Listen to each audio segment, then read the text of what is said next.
Welcome to Plastic Model Mojo, a podcast dedicated to scale modeling, as well as the news and events around the hobby. Let's join Mike and Kentucky Dave as they strive to be informative, entertaining, and help you keep your modeling mojo alive.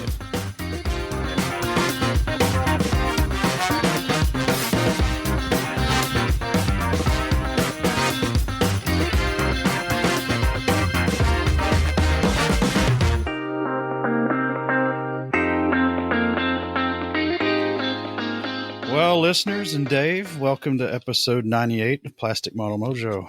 We're getting close, brother. We are getting close, and we'll talk about that a little bit more in a little while. Till we get to there, Dave, what's up in your model sphere? Well, my model sphere has been full, not completely necessarily full of the things I would like it to be full of. I'm spending a little too much time on the volunteer work for IPMS USA, the aspect of the hobby, but that's one of the things I do because I believe in it. So even when it sucks up what otherwise would be good modeling time, ultimately it's a good investment. So I've got no complaints about that. Other than that, I'm getting some books read, which I used to be a voracious reader, and mostly of modeling and history books.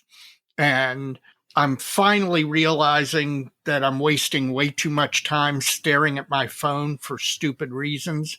And so I'm making myself get back into reading. That's going very, very well. So all in all, I'm fired up. My model sphere is good. How about yours?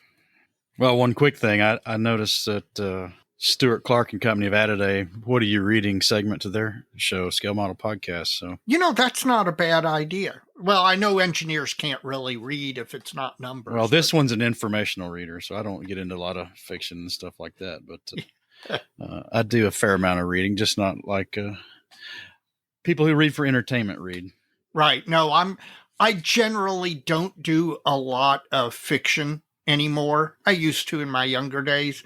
Almost always now it's either modeling related or modeling adjacent, either modeling magazines or history books or how-to modeling books.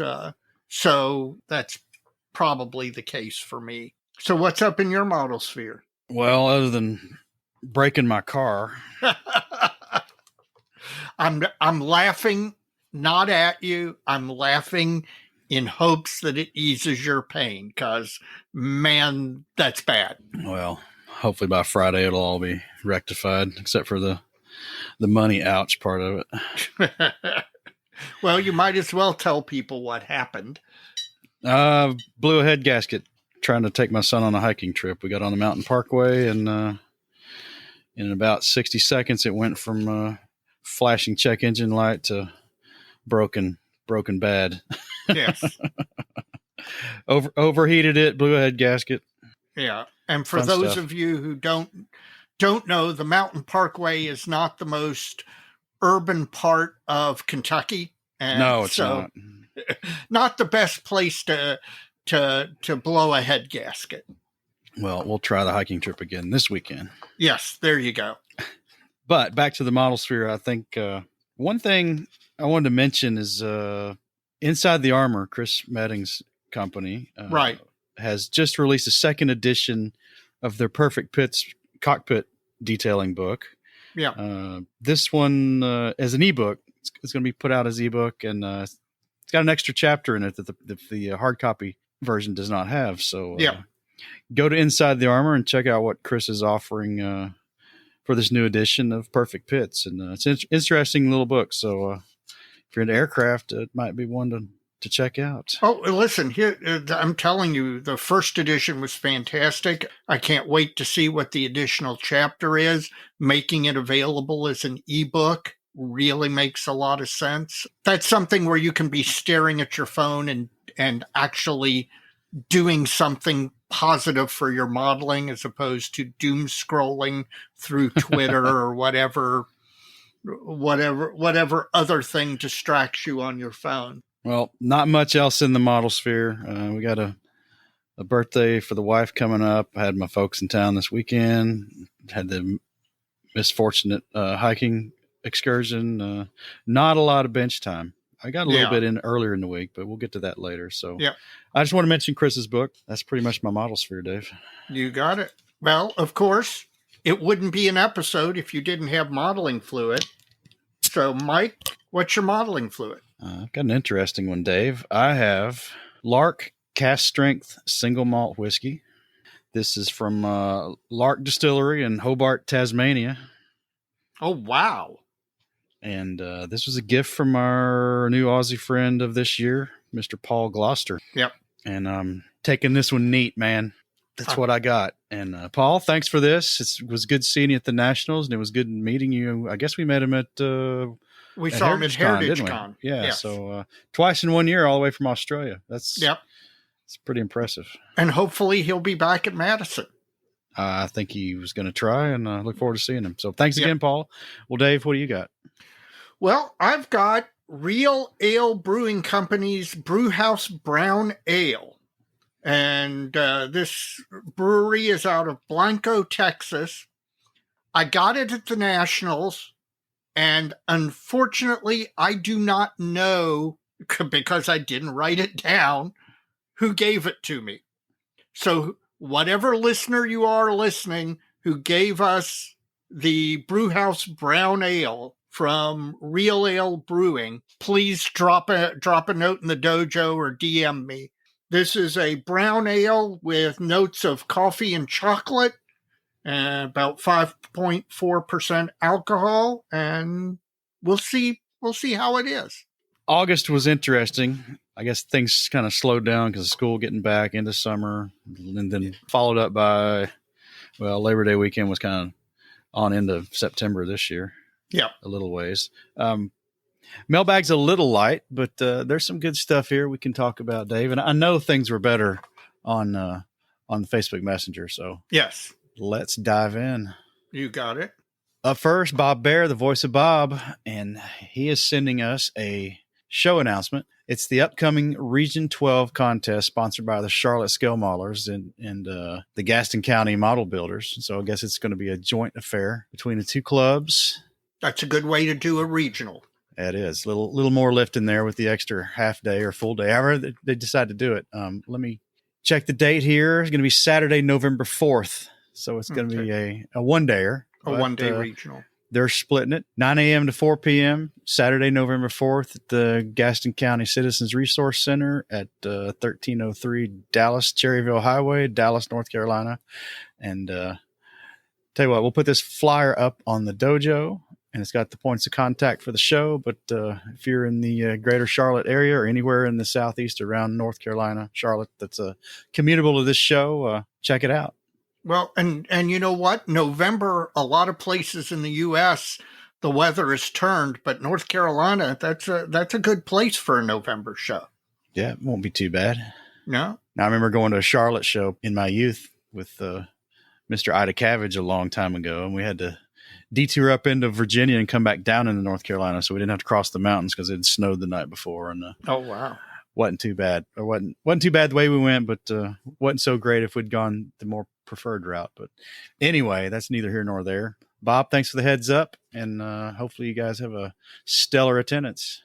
Up next, Tim Cavalier, and Tim sends me his blessings. I'm about to visit the 9th level of hell, apparently, because I can't remember who started it. I guess Mr. Goldfinch started up the Musaru group build page. Right.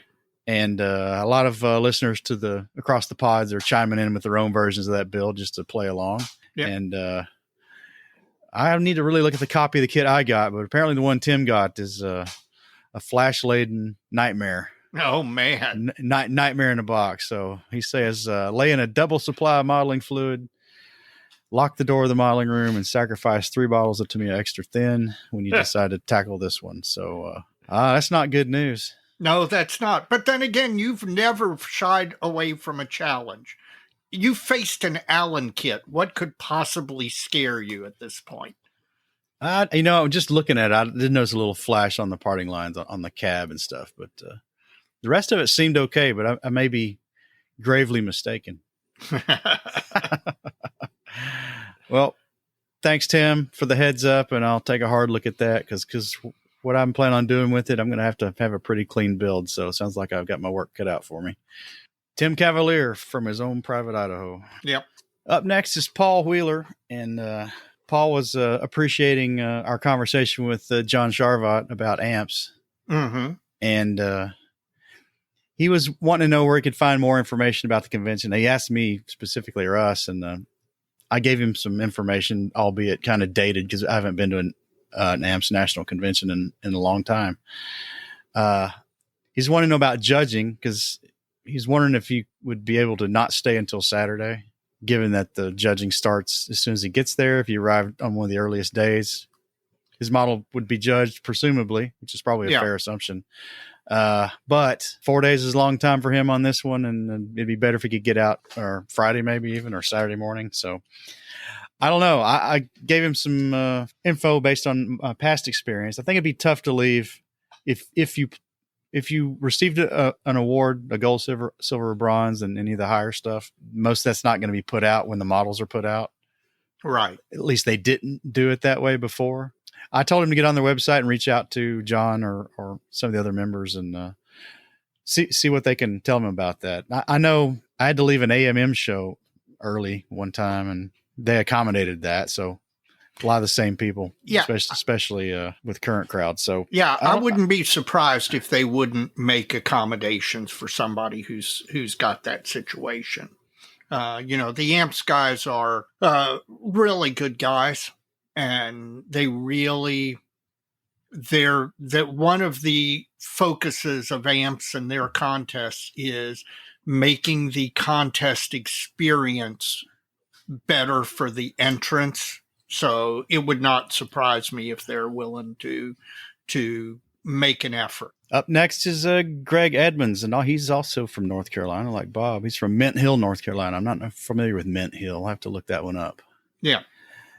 He's wanting to finish a couple of armor models in a relatively clean appearance.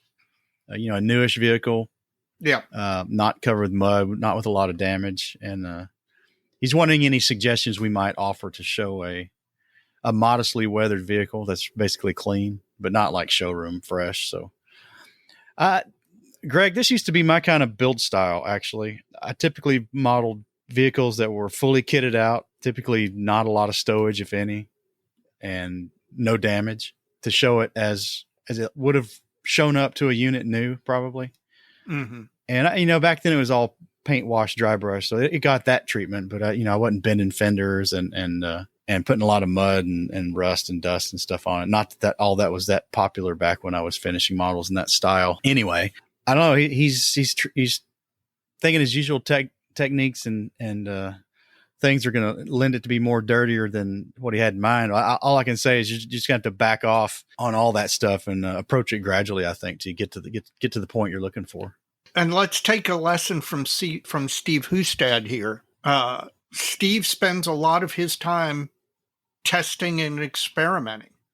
So if that's what you're wanting to do, get yourself a mule and experiment with different levels of weathering, different applications to see what works and what doesn't, what overweathers, what underweathers. The old saying that the more you sweat in practice, the less you bleed in combat has an analog in modeling, which is that the more you experiment and test and play around with techniques and ideas, the less you're going to have a bad experience when you're actually finishing the completed model.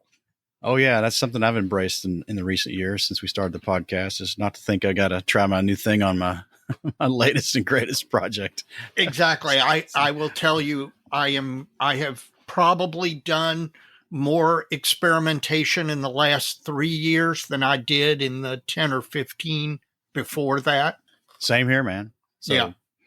So Greg, find something to practice on and get it to where you want it, and maybe take some notes along the way with what you're doing and mixing ratios and what products you're using, and you'll find it. You'll find a sweet spot. Yeah. John Fluck from IPMS Duneland up in Indiana there, Dave. Mm-hmm. We told them at, I guess, the national convention at Indy. It was at Indy. Yeah. You were talking to these guys about promoting their 2022 contest and possibly coming on the show and giving their pitch and telling us about what they got going on. I think that's a great idea.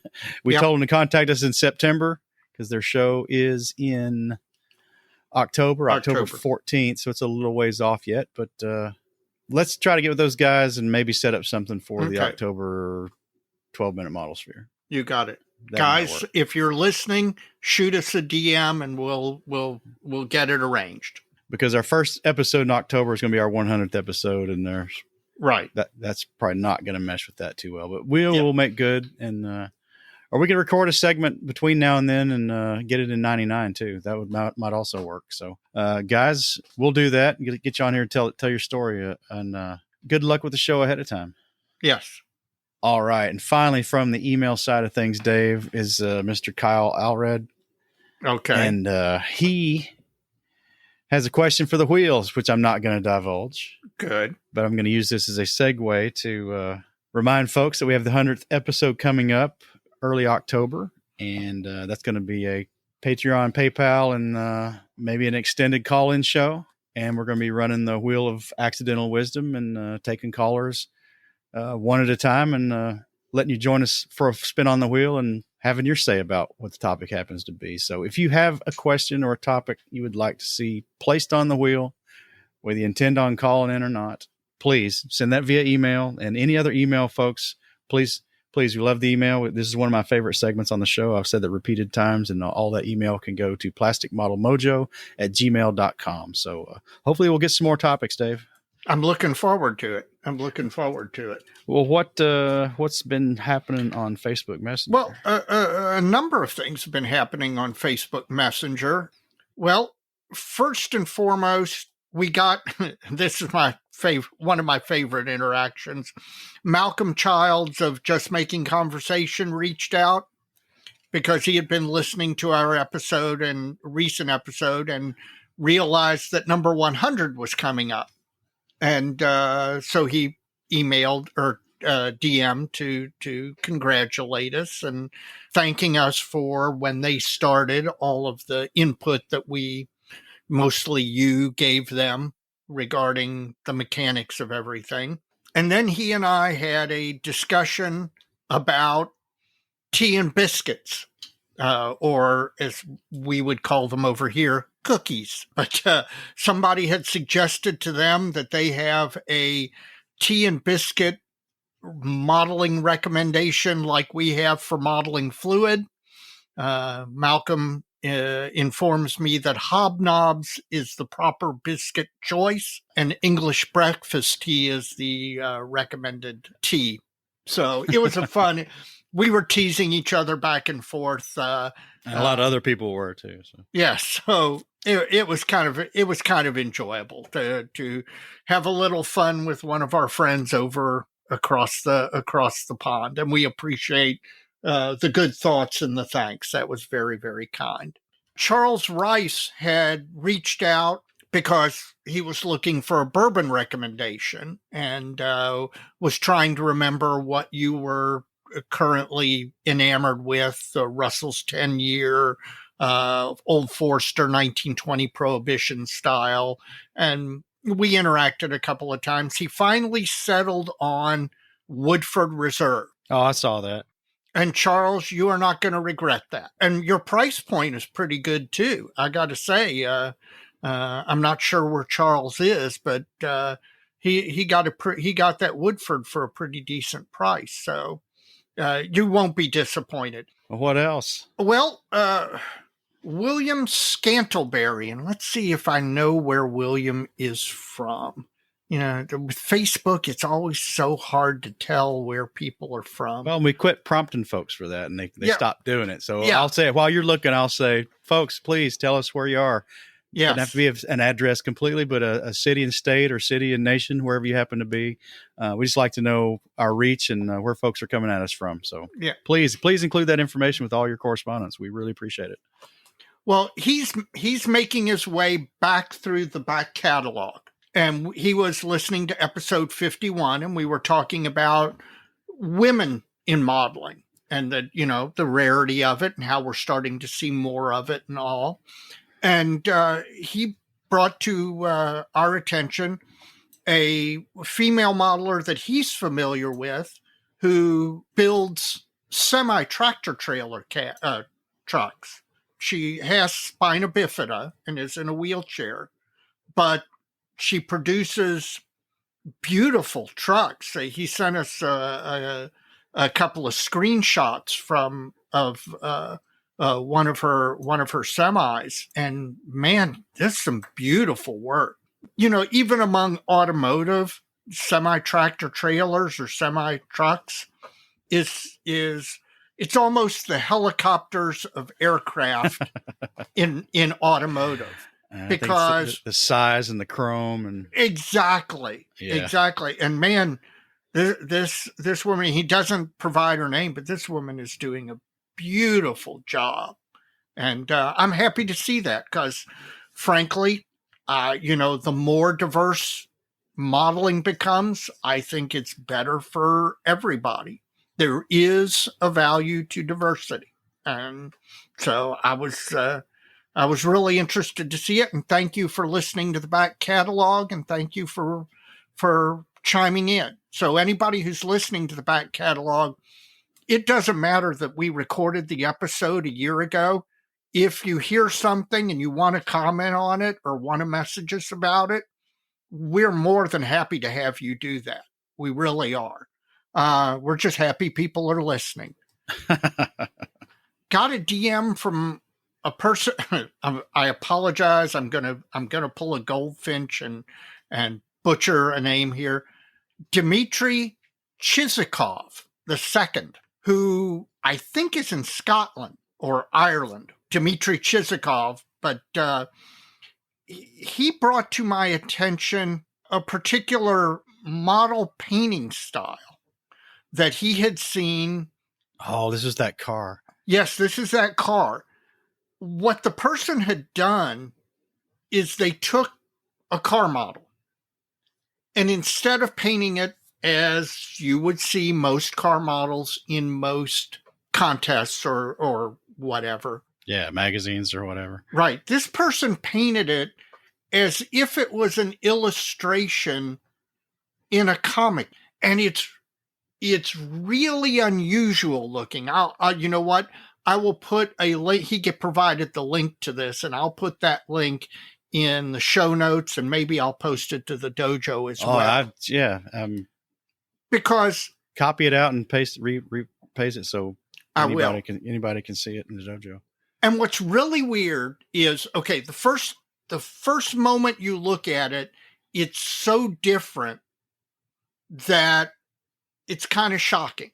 But if you stare at it for a minute, and then suddenly it clicks in your mind what this person was doing, it's really, really interesting as an exercise in taking the art of modeling to the next level and blending it with... Yeah, and a different direction. Yes, in a completely different direction.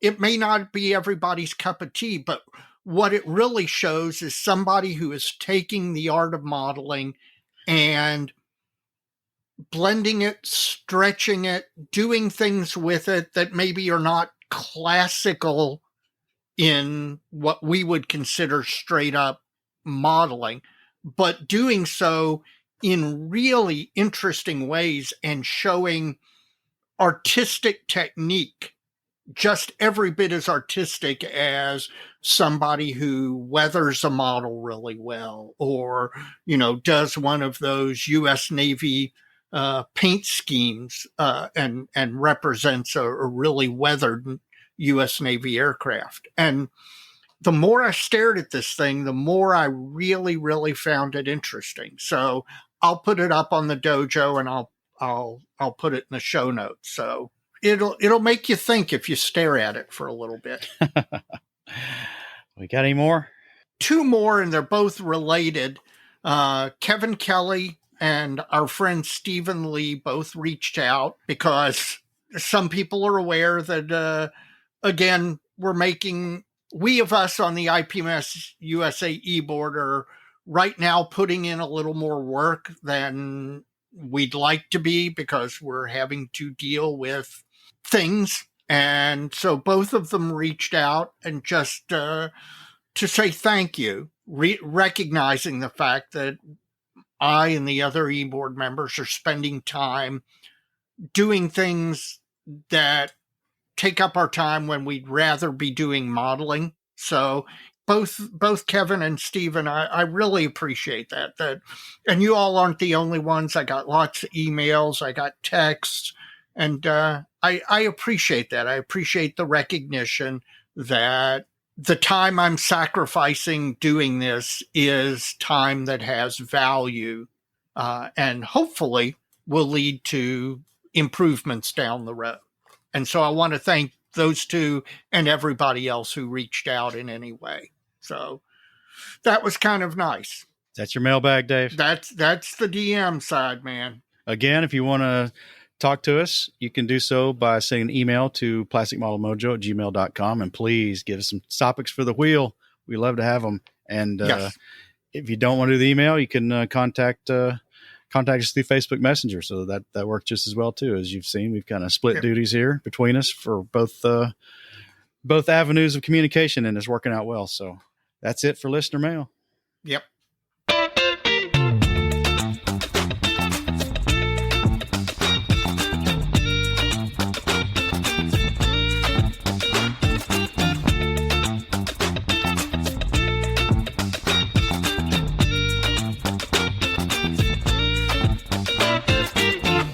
When you all get done listening to this episode, if you haven't done it already, please go to whatever podcasting app you listen. Apple Podcasts, I think Stitcher is now being killed off by SiriusXM, which bought it. But Podcast Addict, there are tons of them out there. Just please go and rate the podcast. We'd appreciate it if you'd give it 5 stars. It helps us become more visible. The more visibility we get, the more listeners eventually find us. Additionally, if you're listening to this podcast, you probably know a friend who's a modeler who isn't listening to the podcasts.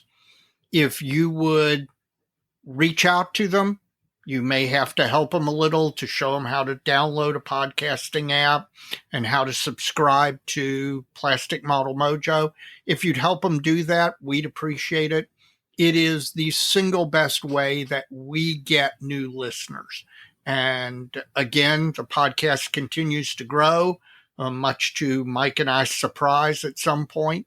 But it's really the folks who are listeners now who are helping to continue to grow the podcast, and we'd appreciate it if you'd keep doing it. In addition to that, please check out all the other podcasts out there in the model sphere, and you can do so by going to www.modelpodcast.com. That's Model Podcast plural.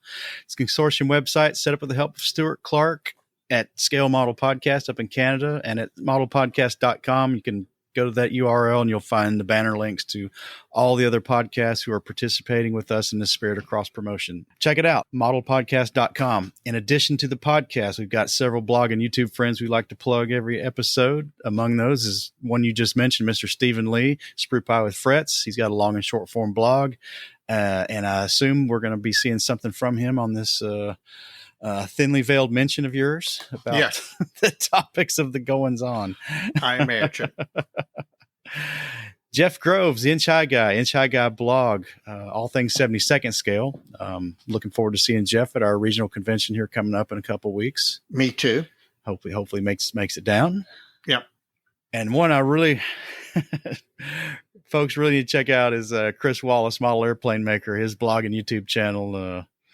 Chris has been busy moving into a new house, and I think modelers are unique because modelers are a community of people who one of the first things they do after they move into their new house is port one of the exterior walls for a spray booth. And he's been wrestling with that and crawling in the crawl space. And There's some comedy gold going to come out of this, probably on his blog and on a segment we're going to do with him once he gets all settled down and cozies up to his new model workshop. So looking forward to that.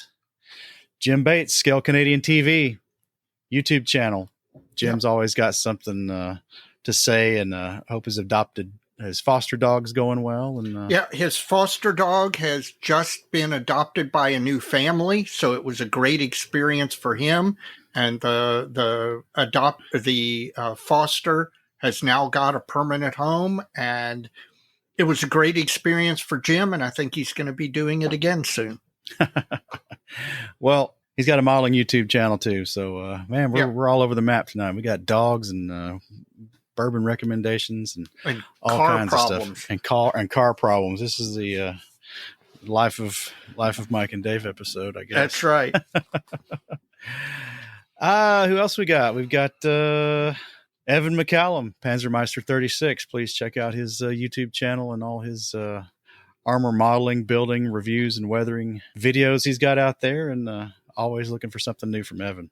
Yeah, I'm waiting for a new episode, Evan. I'm kind of jonesing, man. So if you're not a member of IPMS USA, IPMS Canada, your national IPMS chapter, please consider joining. The IPMS national organizations do a lot for modeling in their respective countries. They also coordinate among the different national branches. And as I mentioned earlier, some folks, they're all volunteer organizations. So these are modelers who are giving up a little bit of their time to try and make your modeling experience better. So I'd appreciate it if you consider joining. Additionally, if you're an armor modeler, consider joining AMPS. They are a armor-focused modeling society. They have chapters all over not only the U.S., but all over the world. And they're having an upcoming national in South Bend, Indiana, next April. And if you've never been to an AMPS National, it's well worth seeing. It's a really good experience. So join their national organization as well. Well, Dave, let's have a word from our sponsor, Dr. Strangebrush at Model Paint Solutions. You got it. Plastic Model Mojo is now brought to you by Model Paint Solutions, your source for Harder Steenbeck airbrushes, David Union power tools, and laboratory-grade mixing, measuring, and storage tools for use with all your model paints, be they acrylic, enamels, or lacquers. Check them out at www.modelpaintsolutions.com. Well, Dave, we're going to talk a little bit about the All-American Red, White, and Blue IPMS National Convention 2024 in Madison, Wisconsin. And at this point, time of this recording, we are 314 days away from the IPMS National Convention. It's moving quick. We'll be under 300 soon. At the Monona Terrace Community and Convention Center, Madison, Wisconsin. It's a interesting Frank Lloyd Wright architecture. Yep. Rather expansive, I take. Yes, we are going to have a huge amount of space. So the folks who attended San Marcos, you will be pleasantly surprised by how much additional space is up at this facility. There's going to be a huge area for display-only models for people who don't want to enter the contest, but want to bring their models and display them for the enjoyment of their fellow modeler. So it's a really, really nice facility.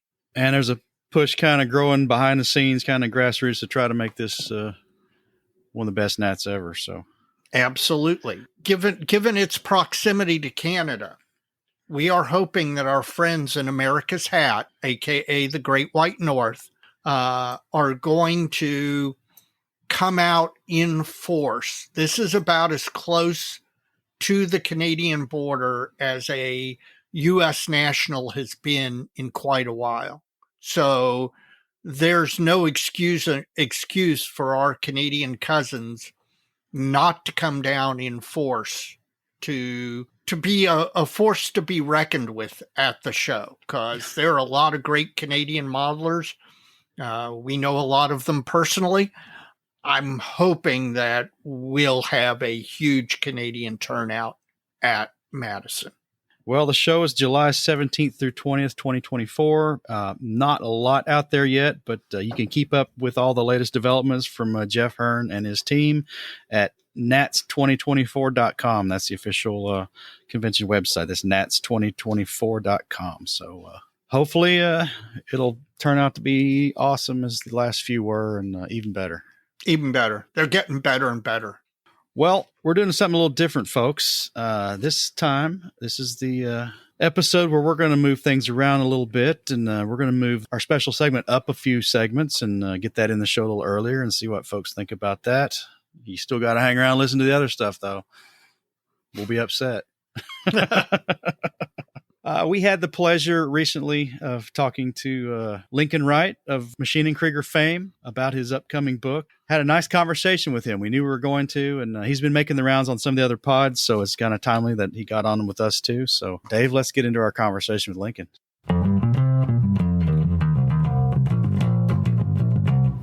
We're going to go off our normal beaten path tonight. We have a special guest, Mr. Lincoln Wright of Machine & Krieger fame. Lincoln, how you doing tonight? Very well, thank you. Thank you so much for having me on the show. We appreciate it. You are certainly one of the movers and shakers in this genre, and I'm going to be honest with you up front. You've got some clay in your hands because Dave and I are both kind of Machine & Krieger neophytes. I wouldn't say we're completely ignorant of the genre, but we are probably not as versed as some of the other podcasts you've appeared on, and I've listened to all those interviews. So I'm really excited to have you on the show, and I appreciate you joining us. Wow. Thank you very much for doing your due diligence. And you still wanted to speak with me. We got to have some fun with Lincoln. Yeah, that's right. That's right. Sure. I'll do my best. Thank you. Yeah. After those interviews, I wanted to talk to you more because this is because of its uniqueness to us. And I think a lot of the quote unquote regular modeling world. It's a fascinating subject. Lincoln, when we were scheduling you to be on, we had a little conversation, and I'm going to back up to the national convention we just attended, and modeler Brian Krieger put on a seminar there about basically it was a primer on Machine & Krieger, the genre, mm-hmm. And he really did a good job, and it's just been really interesting going back after I saw that and looking back on some of the other interviews you've done on the other podcasts, and got a good feeling for the journey you've been on, and you've got a new book coming out, which we're going to talk about, but I want to back up a little bit before that. And sure. From your website, paintonplastic.com, if I'm not mistaken. Yes, I believe that's correct. Back in June of 2019, I think it was your. I may get this wrong, but tea time with Lincoln or something like that. Something along those lines. I vaguely remember. Yes. Yes, and it was your telling of the story with your family visit to Kao Yokoyama-san. And right. This is pre-Lincoln Report Volume 1. Right. And right. So that was pre any of my books. I hadn't done a standalone book yet. Yeah, you're right. So let's kind of roll it back there. Cool. You've told your story, and it's an amazing story about your work with Yokoyama-san and being a non-Japanese working for a Japanese company, which is that's an amazing thing in its own right, a really fascinating story. But this, I guess, to make short of this a little bit right here, this was kind of a preface. It's also pre-pandemic, so a lot of stuff went on yes. From June 2019. But this was I didn't realize it was pre your other books, but you were kind of hinting towards some books in this conversation. Well, it was a monologue basically about that. So this is, I think, when you were granted the title sensei from Yokoyama-san. Is that correct? Yeah, that's exactly right. And wow, that happened. Since then, Starbucks still asks for my $5 to get a latte. but that was quite a thing. Yeah, and I remember writing about it. And it feels both a long time ago and just yesterday. You know how it is. Mm-hmm. Sure. Well, how you just said that you've written is pre any of your publications. Yes. So you've I'll let you tell who you've penned for, and then get into. And let me make one correction. We do in our little short segment we do at the beginning of every month. I said this was Luna Combat Volume 2. That's not quite correct. This is the Lincoln Report Volume 2, and the title of Volume 2 is Luna Combat. Is that correct? Yes. Thank you for knowing that. Thank you very much. So take us through how you went from these third-party kind of involvements to the Lincoln Report Volume 1 and then on to your new book. Now, you're asking me difficult questions that I have not stumbled through before. So you're requiring me to think. And I've only had like 10 cups of coffee today, so that might be a challenge. But sure, there was quite the transition, countries as well as role, because I was coming from being a behind-the-scenes studio artist, worker bee, writing and preparing models for the property, up to then working more on the front end of things, preparing it for direct publication, if that makes sense. So the first book opportunity that I had to work on, we were going to zoom straight into the Lincoln Report. And again, I'm not so like crazily narcissist that I called it after myself. Yokoyama-san demanded that I call it that. I think it's mostly so he can sidestep any blame for the stuff I get wrong in the books.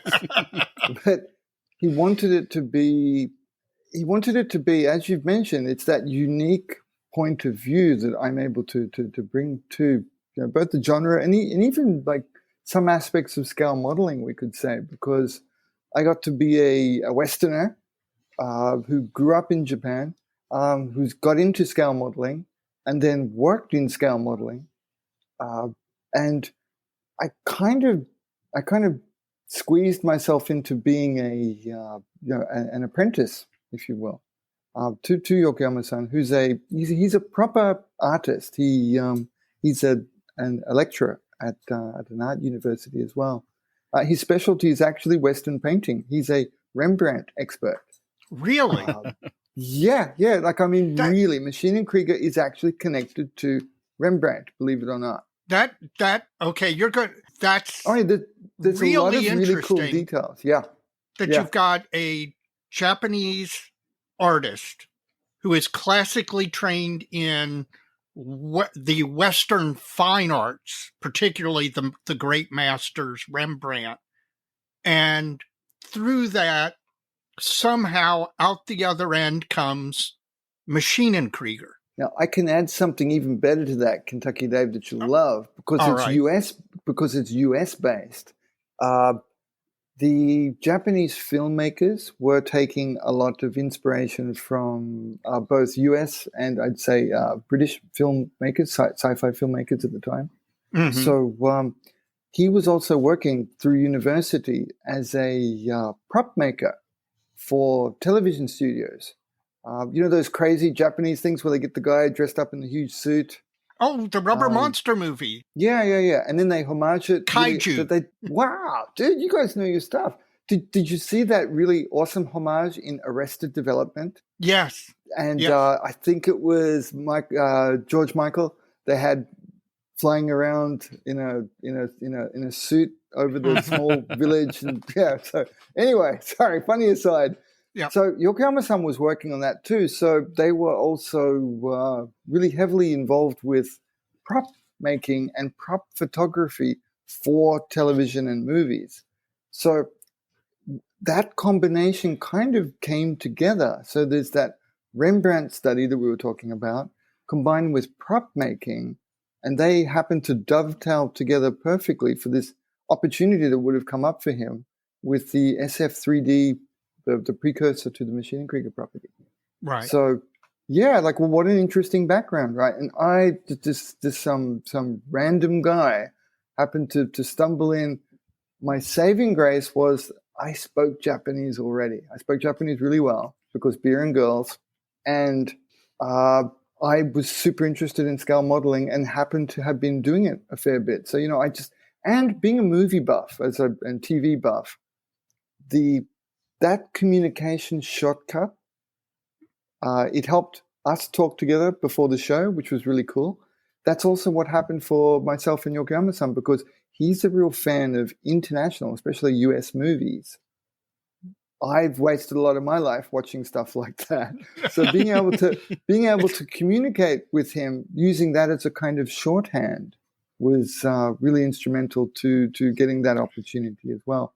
Really sorry if I've gotten off the topic there, but no, we call that an education, not wasting time. Exactly. You were educating yourself. Education. You just didn't realize what your profession was going to be, that you would utilize that education. Interestingly, it was coming up daily, and we'd talk, and because the whole team, the panel of people standing around us, they're all Japanese gentlemen, and they'd have no idea what the Dune movie was, just various things that we would, even things like one of the looks that we were going for in one big shoot was Black Hawk Down, Ridley Scott's version. Gotcha. And that high contrast kind of look. By mentioning that, we instantly knew what was in each other's minds, and that really helped to move the process forward. And then strange way to drop it. Sorry about that, Mike. That's fine. We're doing great. You went on, so your third party authorships are prior to Lincoln Report Volume 1, I assume. Yes. So I was working on the models for that, and the opportunity came up to the AK Interactive. I guess he's the owner, Fernando, reached out because he wanted to pilfer me from making content for Miguel. He's Wait a minute. Are you suggesting there's competition between those two groups? It's almost like they try to outdo one another. I'm very confused by the whole thing. But yes, so he reached out to inquire as to whether I would have some interest in one of their FAQ titles, and I was very honest with him, and I also confessed to Miguel. I said the reason I'm going to work with Fernando is not to piss you off, but because the very first book that Miguel gifted me when he visited Japan, when I was working with these companies and we met, he gave me his FAQ2. I think it wasn't their first one, but it was the first real one, wasn't it? Right. The green cover one, and I think it's got the T-34 on the cover. Yeah. So Fernando reached out with that opportunity, and of course I jumped on it because I'm a big fan of those FAQ books to a point, and they're wonderful product catalogs, aren't they? Yes, they are. I'm allowed to say that I made one. Absolutely. Hey, that tradition goes back a long way. We can talk about VLS books if you want. And the Verlinden series. Wow. So now I've heard of them. That one does predate me, so I'm a little bit, I've just heard a little bit about them. But yeah, so Fernando offered that one. I was very happy to do it. That took at least, that was 3 years and took us into COVID, which was interesting. And after that, I was able to then turn the focus back onto this my own series that I organized with Yokoyama-san, the Ma.K. Lincoln Report. And it's supposed to be my story through the Machine and Krieger property, through the genre, the things I've learned from Yokoyama-san, but how I've misrepresented them. I mean, how I've been able to adapt them. And I've continued that with the second issue of it just now. That's probably why I'm a little bit punch drunk this morning, because I've been signing books. I've been signing books all morning. They've just arrived, and I'm zooming through that now. That's a humble brag, by the way. I'm signing books this morning. Yes. Well, having some... Both of those people wanted it signed. So there you go. You're signing them whether they want them or not. I've been defacing books all morning. Yeah. Well, I'm through when I was younger through martial arts, Japanese martial arts, I'm somewhat familiar with the customs, the history, the everything else. I even speak just a little Japanese. That's a humble brag too. That's a humble brag too. 聞いちゃってもいい？どのぐらい日本語を喋れますか？ Yeah. You're above me. Okay. Toretto, Benjo, Ohayo gozaimasu. That's about the extent of where. Wow. That just happened. No, but just out of politeness, though, you always have to speak when you always have to speak Japanese to give someone an opportunity to also flip over to it.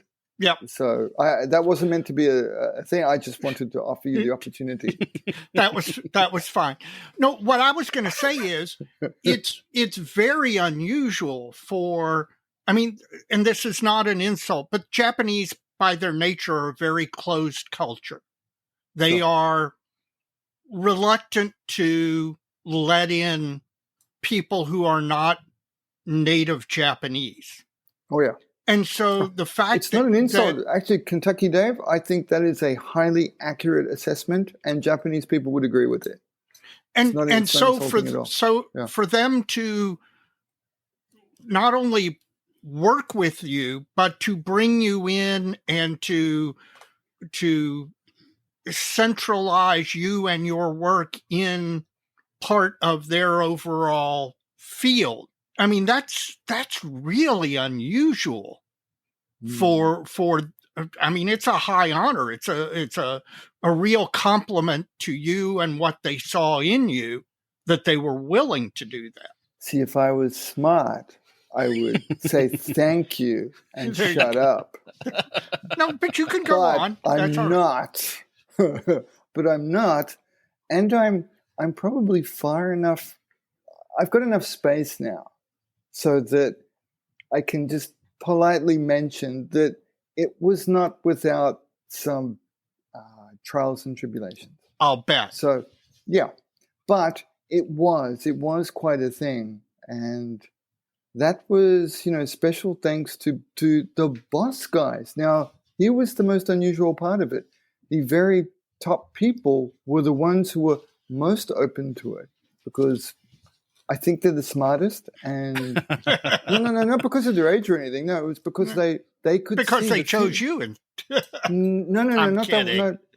No, it's very funny. I get the gag, but they were like, no, hey, we're stuck with this idiot until someone comes along who's better. But I think they could also see the future in that they needed to expand. They needed to go beyond the current reach that they had because it had been internalized and almost trapped within Japan for so long. Yes, there were folks out there bringing it out to the West, and they were excellent, but it was they needed to show a little bit more. So I think there was a bit to that as well. So do you think there was an actual conscious decision that, okay, you've got you and your talent and your love of this arena, and they're thinking he's our opening to the West, as it were? No. It was, okay. And I can be very clear because I remember it so clearly. No, initially it was also a way for them to how do I say it? You can probably hear. So I lived there longer. I lived in Japan longer than I've lived not in Japan. So right. Once I speak, and when I'm in that little world, there's something wrong with the picture, but otherwise everything's okay. When I speak with them, etc. Now I don't speak Japanese perfectly because it's quite difficult, and there was often words I would just have never been bounced into before. You just can't know them. But there were more. There were Max, for example, Max Watanabe Sensei. That's the good smile gentleman. Yeah, he wanted me for the painting. He wanted me to be a painting mule and painting test subject for him. He really wanted to get my looks, so that was part of it. And Yokoyama-san, he seemed to be really enthralled by the slightly different take I did on things. So it was like an injection of a visual from the outside.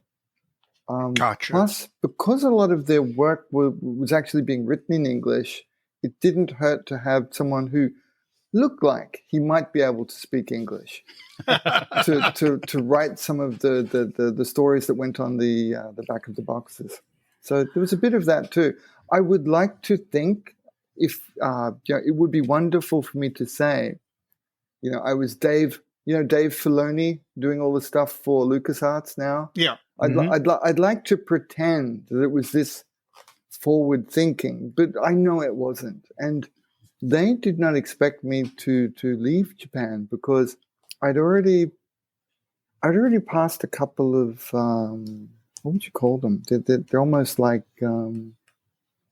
we talked about Dune before. Do you remember what was the name? The Gomjaba. Do you remember that test? They put their hand in the box and if you move your hand, you cop the jab in the neck and fear is a little death.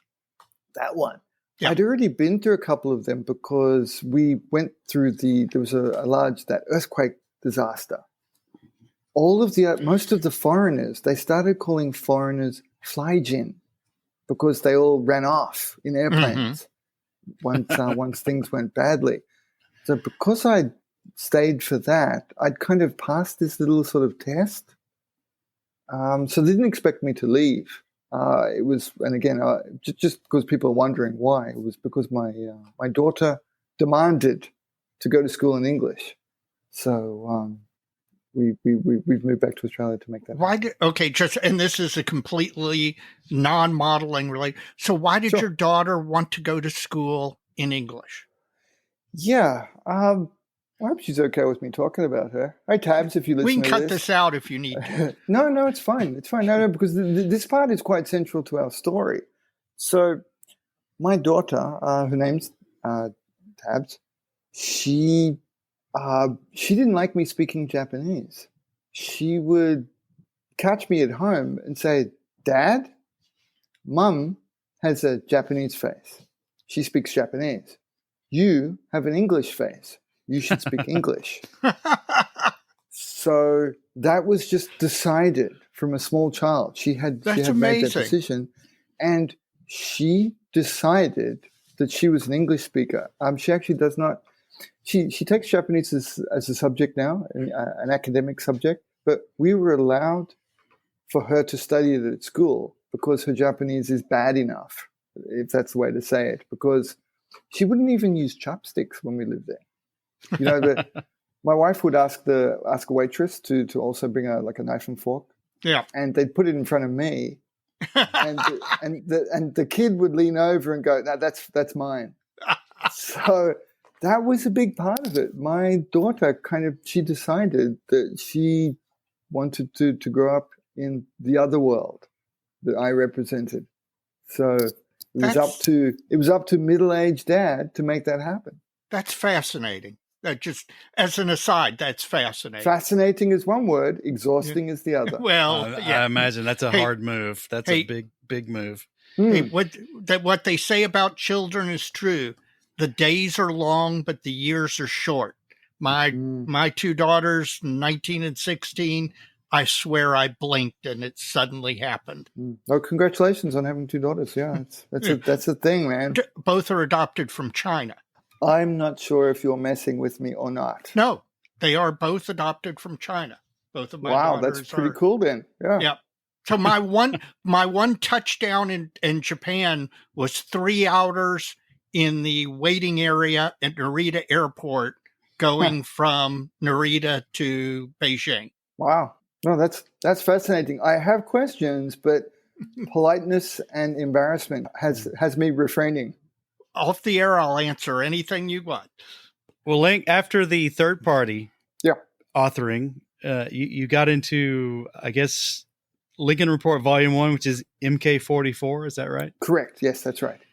And I assume there's a transition there. You have, after the video I mentioned earlier, you are sensei now. Yes. Well, That one was that was the plan. Had been decided to go ahead with an official story on Machine and Krieger. I had tried to get, jokingly, some people behind the scenes in the AK team were calling it their Ma.K book, but I understand their position as well. They needed it to be more rounded with sci-fi. So, as an inside kind of story, I did squeeze it as far as I could. It contains the maximum possible Machine and Krieger that was allowed by the publisher. So that was part. But yes, they're then bringing it back to ones being, and they're published by myself. I had to learn how to do this. Okay. Well, I've been able to bring back the Ma.K Lincoln Report, which I feel it's just different. The AK book is excellent in that it's quite broad and we cover a lot of technical type things, but I wanted a bit more story to be involved with that MK44. And sorry, the question, I'm not sure how far to go off topic. I don't want to ramble and put your listeners to sleep, but see, Mark 44, it struck me as a fantastic topic because it's limited. And it was a nice way to touch on to Machine and Krieger because it's not. Technically, it's not. The Mark 44 is the first plastic kit from a side story that Yokoyama-san did when he no longer had the legal right to work on the SF3D property. So he did a totally different one called Robot Battle. I'm sure some of your listeners know it. And that's what the Mark 44 kits are from. But, subsequently, now that he owns all of these things, he's kind of been able to wrestle it back under his control. It technically belongs to part of his world, a part of his property, if that makes sense. So I thought it might be a nice introduction. And they're just fantastic kits. It's probably the best building Machine and Krieger kit that exists right now. And I better stop talking. Sorry. So volume 1 and yes. now we're at your current release. Yes. Luna Combat Volume 2 I've made the mistake again. I apologize. No, it's fine. We can roll with that. Lincoln Report Volume 2 Luna Combat. Yes. So how is this different in terms of, well, I'm not in terms of the content of the book physically, but sure. The spirit of the book. How is this one different than? Thank you. Than Volume 1? I've not been asked that, and I'm really happy that, because we do look at books like that, don't we? They need an overall sort of theme. Then we cut it up and produce what's inside it, right? Yes. So the very first one, the FAQ, is its own thing. It's a technical book with lots of products. And it's very product focused and how to use them for sci-fi, which is our Spanish friends say sci-fi. Mark 44 I planned as a guide, so it's more of a guide for that particular series of kits. That Mark 44 version of kits, I think there's 6 of them now, so it's a guide. And Luna Combat was designed as a themed release that I could propagate the genre through showing different kinds, differently skilled, different artists with different looks. So the first one, Mark 44, only features the work from 2 people. It's myself and Max Watanabe. It's kind of still the Hobby Japan look, if that makes sense. There's not a lot of... there's variation in our works, but there's not international works per se.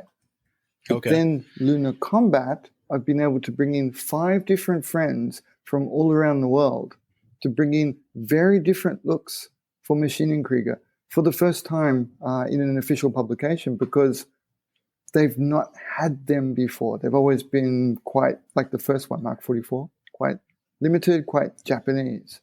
This was the first opportunity to actually broaden the focus. I know it sounds like a bit of a oxymoron, doesn't it? But to be able to get the different looks in. So we've got TJ Haller from the US, Lim from Scotland. He's based up in Edinburgh. I've got Mr. Jung from Korea. Having a Korean gentleman in the Japanese property, it's a really big deal. Oh, big deal. Yes. Big deal. And he's so good. We've got Alex Duchamp, who's a Frenchman based in London. And then that Aussie guy again. Well, we know TJ quite well, and his work's really, really impressive. And I'm here to tell you that you've gotten TJ addicted to these things.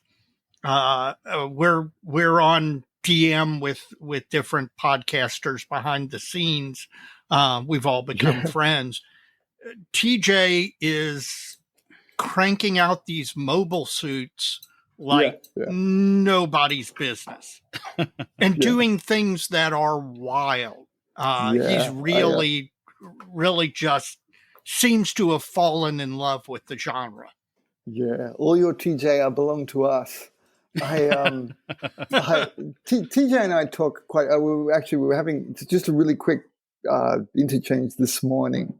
I was making a little bit of fun of him for choosing purple. Yes. I was going to ask you if he had showed you the purple one, because I cannot wait to see what he does with that. I know we're on podcast, but if you look at the cover of Lunar Combat, you'll see the color he's chosen, and it's the title cover for Lunar Combat. So I'm like, yeah, inspired much, bro? Yeah. So, or you're too late. You're a visionary, but you're too late. Yeah, try. Yeah, no, it's fantastic. That's why I'm very happy to see that. And also his concept is beautiful because I've included a special operations Snake Eye in Lunar Combat, and Machine and Krieger it has this space white theme that they kind of let's say homaged from Stanley Kubrick. It's all over sci-fi, isn't it? White space vehicles. Not Star Wars sci-fi, but yes, right. Star Wars is dirty sci-fi. Sure, but I mean, but Machine and Krieger very much homaged from Star Wars. I mean, the dirty look and so on. So it's called space white. It's white with a little bit of yellow. Right. And I wanted to, expand the boundaries. And so if we've got space white, can we have space black? And again, it's not pure white. It's actually quite a yellowish white. What would space black look like, as a space camouflage? So I've gone with an extremely dark navy blue, based on a color that actually Yokoyama-san was using, called Mr. Color's cowling color. It's a airplane color. Yeah. Pretty nifty. So I like that TJ has actually riffed off that as well. But instead of going blue, he's decided to shift it to purple. So, hats off. Well done. Well done, TJ. Make it work. There's a modeler up in the Cleveland area named Mark Smith, who's a really good aircraft modeler. And he did a 48 scale bow fighter, which was a night fighter in an overall black scheme. Nice. And he did it without using any black. Okay. His point was, he called it black without black. And it was blues and reds and purples and grays and showing that you can paint black without actually using the color black. And really an interesting effect on that. So yeah, it's a very interesting topic for us as scale modelers, because there's different ways to approach our use of color. Yeah, because we can do it as a miniature. I'm not saying this as a proof. I'm just saying what we know. I'm agreeing with us in advance. Right. That we can use the actual color that something is painted in real life, and then shrink it down. Sure. So we can do that. But then there's the representation of the color, of how we would view it. Right. And it doesn't necessarily need to be exactly the same thing, does it? And Yokoyama-san would teach me that, kind of smack me over the head with that, by educating me through how the colors were depicted on box tops, because often it's something I think we as scale modelers, we may not always take into consideration. You think like for example, like a black aircraft like the SR-71, for example, the U-2 or something like that. Right. And the dam busters from World War II, the British Lancasters, I think they were, weren't they? There's fantastic box art from them that shows such a different representation of the color. I know in real life they were quite a matte, very dark neo-black. Right. But box art's never painted that color, is it? It's always got a lovely bluish hue. As you mentioned before, the reds, the oranges, the browns are painted in as reflectives on the color. And yeah, we can use that in our model making, especially. That's one of the things I do love about Maschinenkrieger, because I don't feel that it's wrong. I feel that we can, it's a little bit more allowed, so to speak, to get away from the requirement to make it look real. Right. Like it's made up anyway. Let's make it, in the immortal words, Mick Jimenez said this to me once. He said, look, it's fake anyway. Make it more fake. Make it more fake. I like that. He's great. He's very sharp. I learned a lot working with Miguel. I owe him a great deal. Mm-hmm. Really sharp guy. Well, great hair, great belt buckle. We got to see him in San Marcos, and yes, he was. Oh, nice. He was turned out to the nines. Question for you that has struck me. What do you think accounts, other than your promotion, which is no small part of the gaining popularity? No, it's all me. I mean, Maschinenkrieger, and it's all you. Okay, that answers the question. Next question. Next question. But seriously, ask me in a different way how awesome I am. Yeah, there you go. But I mean, the SF3D stuff, I remember back in the 80s, 90s. Oh yeah, we had this conversation earlier, didn't we? With the brown boxes and all of that stuff. The Nitto kits. The Nitto kit, Nitto. No, it's all good. Nitto. Post-pandemic, Maschinenkrieger has just absolutely exploded over, at least here in the U.S., that where you went to a Nationals 5-10 years ago, you might see one Maschinenkrieger SF3D, type kit. But now they are going to create a category just for Maschinenkrieger. Yeah, I mean, this stuff is so suddenly so popular. And while I brainwashed the right people, I was going to say, I think you did. I was going to say before we started that a goal of this conversation was that Dave and I were not going to pretend that we know much about this genre, because we really don't. And we don't. But it's exploded. Our friends at the Plastic Posse podcast, TJ Holler being one of them, they had the big group build at the Nationals this year. It is certainly gaining a lot of popularity over here. And I asked TJ directly. I said, TJ, it's me, isn't it? And TJ said, hell yeah, it's you, Link. I can hear him saying it. In his voice, I can hear him say that. Right, yeah. Right. And then he took a photo of me holding stuff up and shining my light up under it. No, we're not going there. That was unsupervised. No. Right. Oh, man, I love those jokes. They're so funny. But seriously, so I've asked some of the guys, because the people who do seem to be quite close to this, I've asked them, what the hey is going on? I mean, I'm doing a little bit more, but it does seem to be snowballing quite a bit. Yeah. And from what TJ and those folks around him as well, I'm not going to name all the names, because I can't remember them. The coffee's wearing off. That's all right. The FAQ, despite the boss guy, and I'll say this because it's funny. I'm weak to funny stuff. he was really angry with me for too much Ma.K, no more Ma.K. And yeah, of course, he says it with an outrageous Spanish accent. Lincoln, no more Ma.K. But that book, because it was very well received, I've noticed that it out of the different places it was sold, it seems to have performed best in the USA. Now, that's anecdotal from the feedback that's come back to me. Oh, sure. I'm not getting anything like that back from Europe or anything. I mean, I still had people reaching out about it, but I'd noticed just a really big uptick in folks talking about it, sharing it. Well, I think there's a connection here with yeah. I don't understand why it would just be the U.S. or North America, but through your work and the work of others who are in this genre, it's some very familiar, particularly with armor modelers.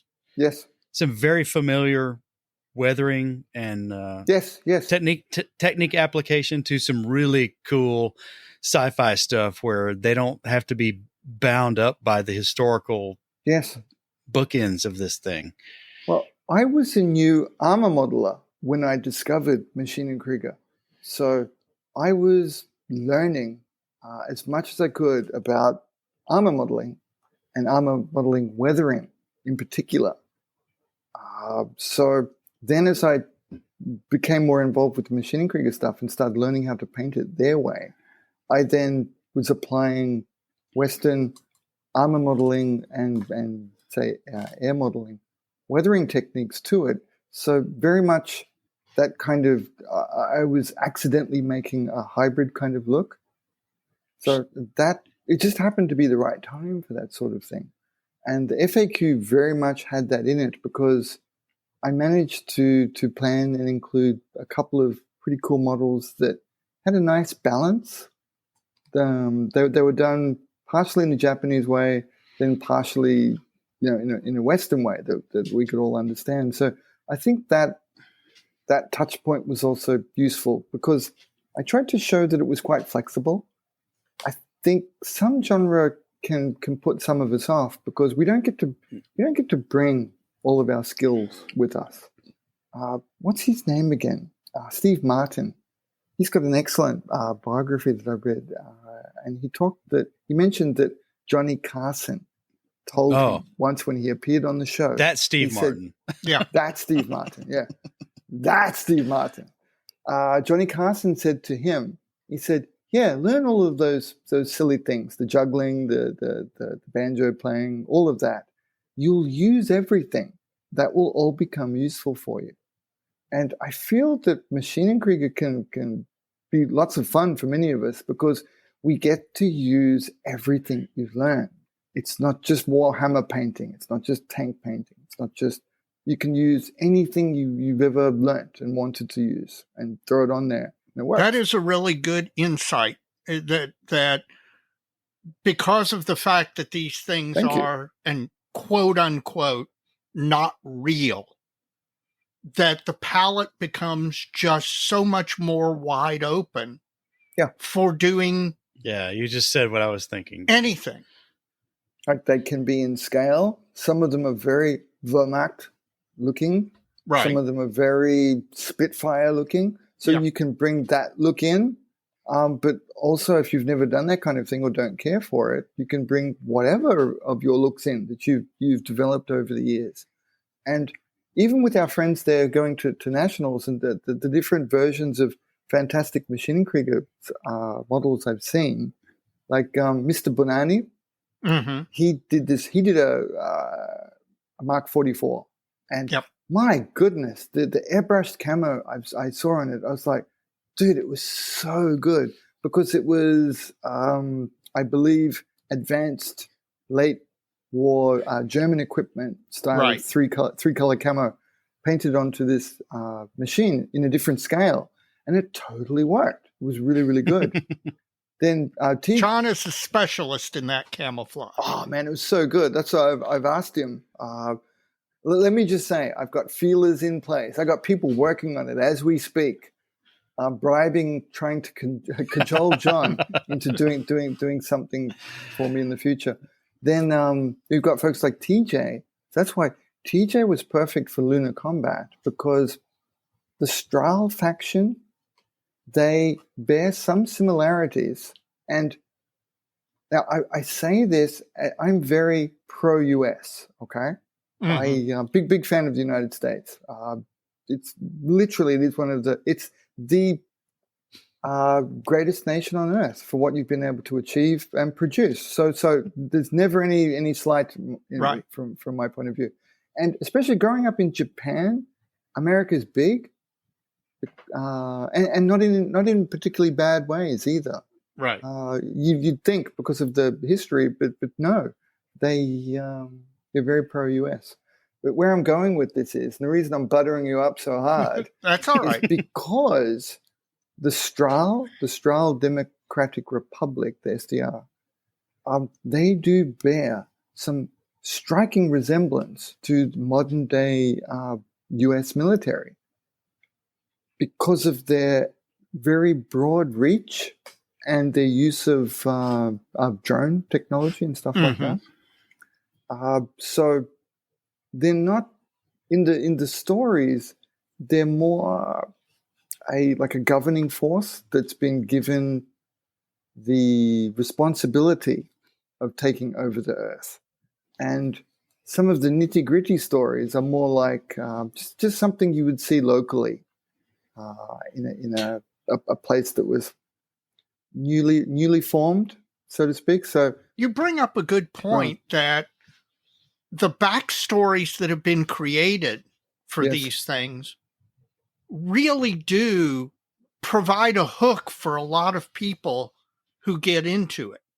They're not just building the kit, they're really into the backstory that has been built around it by the creators. Yes. And the backstories too, they've evolved because, 40 years is quite some time.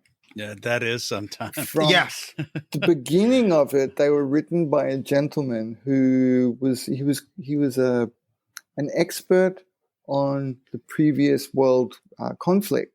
So he wrote things from a very Germanic point of view. So if you go back to the old boxes, lots of the box prints were done for both sides. It was written in German, actual German. Yes. I don't know whether it was legit German or not, because and I've had many German people tell me how wrong it is. I'm like, dude, I can't fix that. Wasn't me. But yeah, it wasn't me. I'm the one. I'm flipping it to wrong English now. So there's that. But yeah, so it's changed quite a bit. So the Strahl stuff is very technologically advanced. They don't want to put boots on the ground. They've got to soften the story for the folks back home, so that they look favorably upon their governing this Earth that has been rediscovered. So that's why when your son was explaining to me, I was like, oh gosh, you're right. I never would have put that together. So we haven't gone hard with that analogy, but I really wanted somebody like TJ to show his version of the Strahl equipment. And that's what he's done with Lunar Combat. TJ's done a Lunar Gans. It's like a mobile air defense unit they had for defending operations on the moon. And wow, he's done a good job. Like, it's as this thing could be real. That's it. You look at these builds, the ones you're talking about now, but across the entire genre, and that gets even back into Brian Krieger's primer at the IPNS Nationals this year. Is this stuff looks like it could be real? Yes, and I think that's part of the attraction to this. It has to be. Right. I've got a couple of friends now. Humble brag, Kentucky Dave, ready? Yep.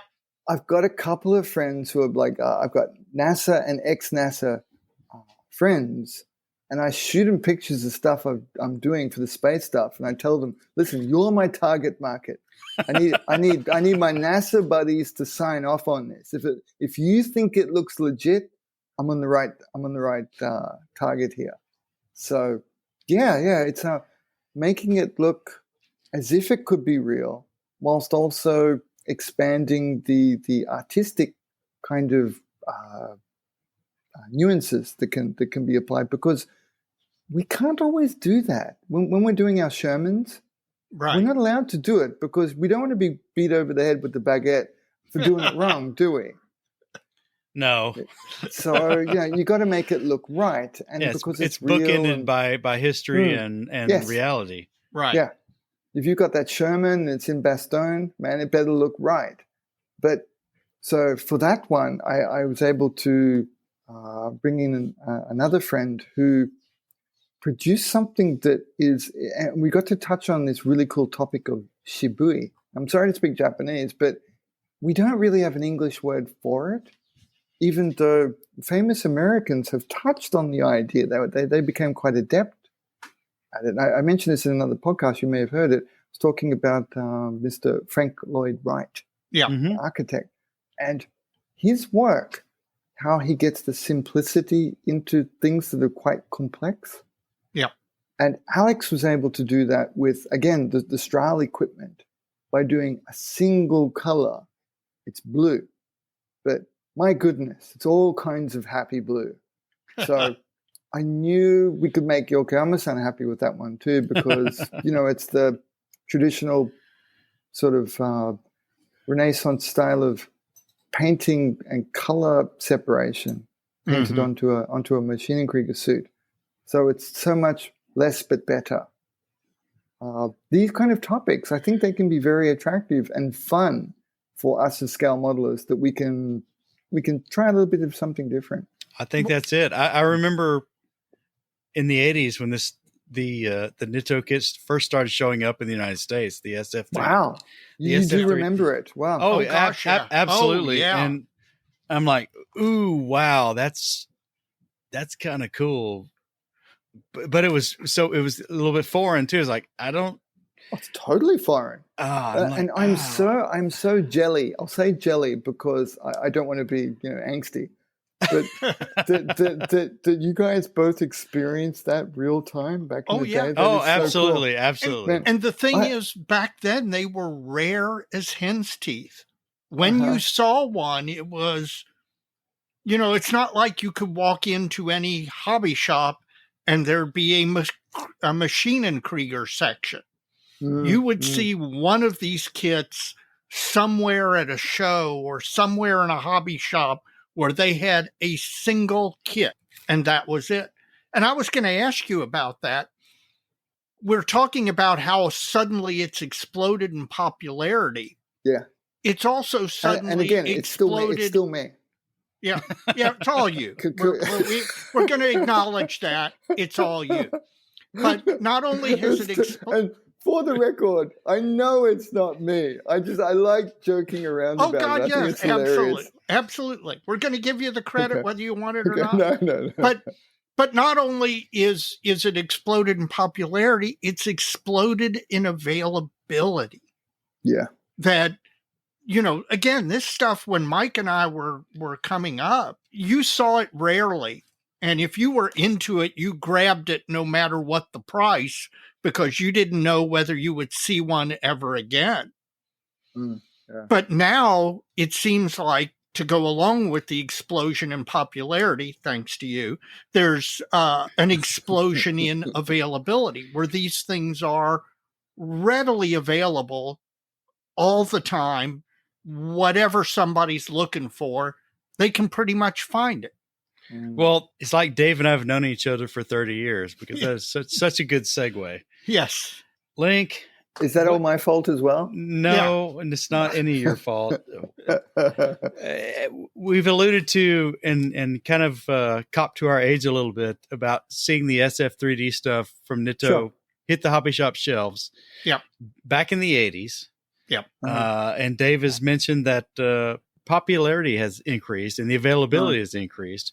What is the current, I don't know if it's a hierarchy or it's the distribution of the franchise across different manufacturers? Gosh, that's a very complex one. Well, so let me back up. When Yeah. the era Dave and I are reminiscing toward, which was a long time ago, by the way. Yes. It was Nitto, and the kits were SF3D branded. They were in the brown boxes, which a lot of that is carried forward. A lot of that's kind of the theme of current products. But it was multimedia. There was rubber hoses. There was wire springs in the Nitto kit. What is the current product distribution? What brands are involved? And if I wanted to say buy what at 1/20th scale Kreta, it's German for toad, right? Yep. That's the one that always caught my eye. The Walker with the big Gatling gun on it. Yeah. It's the Nitto kit was multimedia. Yes. So that kit is still available, sort of, I think, from somebody else, Hasegawa, or maybe, I don't know who else, Wave, maybe. Yes. I don't know the contents of the kit anymore. How is that propagated? And if someone was going to jump into this tomorrow, would you shop for a vintage Nitto kit, or would you go for the current offering? Okay, excellent question. So I'd like to take that last part first, please. Sure, you do it however you want.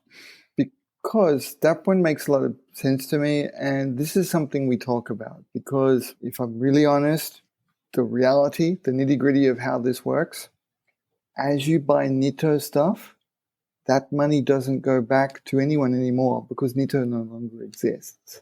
So understand that. Current releases, though, go back to the current manufacturers. So buying products as they're released through the standard distribution does help enable the current manufacturing to improve and increase and get us new stuff. Buying the old helps to kill it. Buying the new helps to propagate, and that's what's been happening because of the popularity of the new kits. And say that the manufacturers such as Hasegawa and Wave, buying their stuff helps them gives them that heads up, doesn't it? Oh, we sold X amount of this. That means we can maybe make a little bit more next time. There's a couple of English language books coming out that seem to be helping with the release of these things. We can focus towards that. So I definitely ask people to try to buy the newer ones if they can. Plus, they're easier to make. Just simply put, the water slides are in better condition. It hasn't been holding up someone's IKEA sofa for the past 30 years. Sure. Those kinds of things. And the newer ones have... I've been making this series of the Grosserhund kit, the big dog. Yes. And going from the first one, which was released in 2011 or so, and I don't know how old my kit was, but anyway, that's when it was. That's the date on the box. Versus one that was made last year. And it's quite different. The newer one was so much nicer to work on. I mean, it's got some nice new parts that are very crisp and clean. And the water slides are like, that's how water slides are supposed to be. You know what I mean? You put them in the water and they water slides. And they slide, yes. I see what we're working with here. Oh, so, I didn't go from 1 decal to 12. Yeah, exactly. And I've not tried it out yet, but apparently one of the most recent, they released two kits that would perfectly coincide with Lunar Combat. And yes, I knew they were coming. We planned this. There's a Fireball stopgap, it was the first kit that Wave released using a combination of old Nitto molds, some new stuff, and so on. That was 22 years ago. Can't believe it. And they've redone that one as a new kit. So it's a new tooling, new water slides. Apparently the water slides are amazingly good. So better than the other recent ones. It's like they somehow hit a switch and made Okay, now we'll make water slides correctly. It's 2023 now. Now water slides can be good. So there's that one, and a Flieger. There's the Strahl forces have got a couple of human-operated battle suits for space. Mm-hmm. There's one in Lunar Combat called the Kults, and then there's the other one with the faceplate called the Flieger, and there's a brand new tooling of that's available out now. I would ask people so Mike, to come back to the question, I'd say jump on those new kits because they're wave releases, the newest, latest that you can get, like in terms of tooling and the software products that come with them. They would be great ones to start your Machine & Krieger extravaganza with. Now, I'm going to ask you a question that comes purely I'm from scared with the wind-up, Dave. Yeah, I'm scared with the wind-up. Purely from a Western point of view and what we see regarding here in the West with companies buying up intellectual property. Okay. And given the deep, rich backstory to all of the Machine & Krieger stuff, I am shocked that no major film studio, Netflix, somebody has not approached anime company, even in Japan. Exactly. Somebody looks at this intellectual property and goes, you know what? We can create a film, an anime, a limited release TV series, something out of it. Do you know if there's been any exploration of that? Can I answer? Have you guys been watching the UAP UAP investigations with Mr. David Grush? Yes, we have. Okay.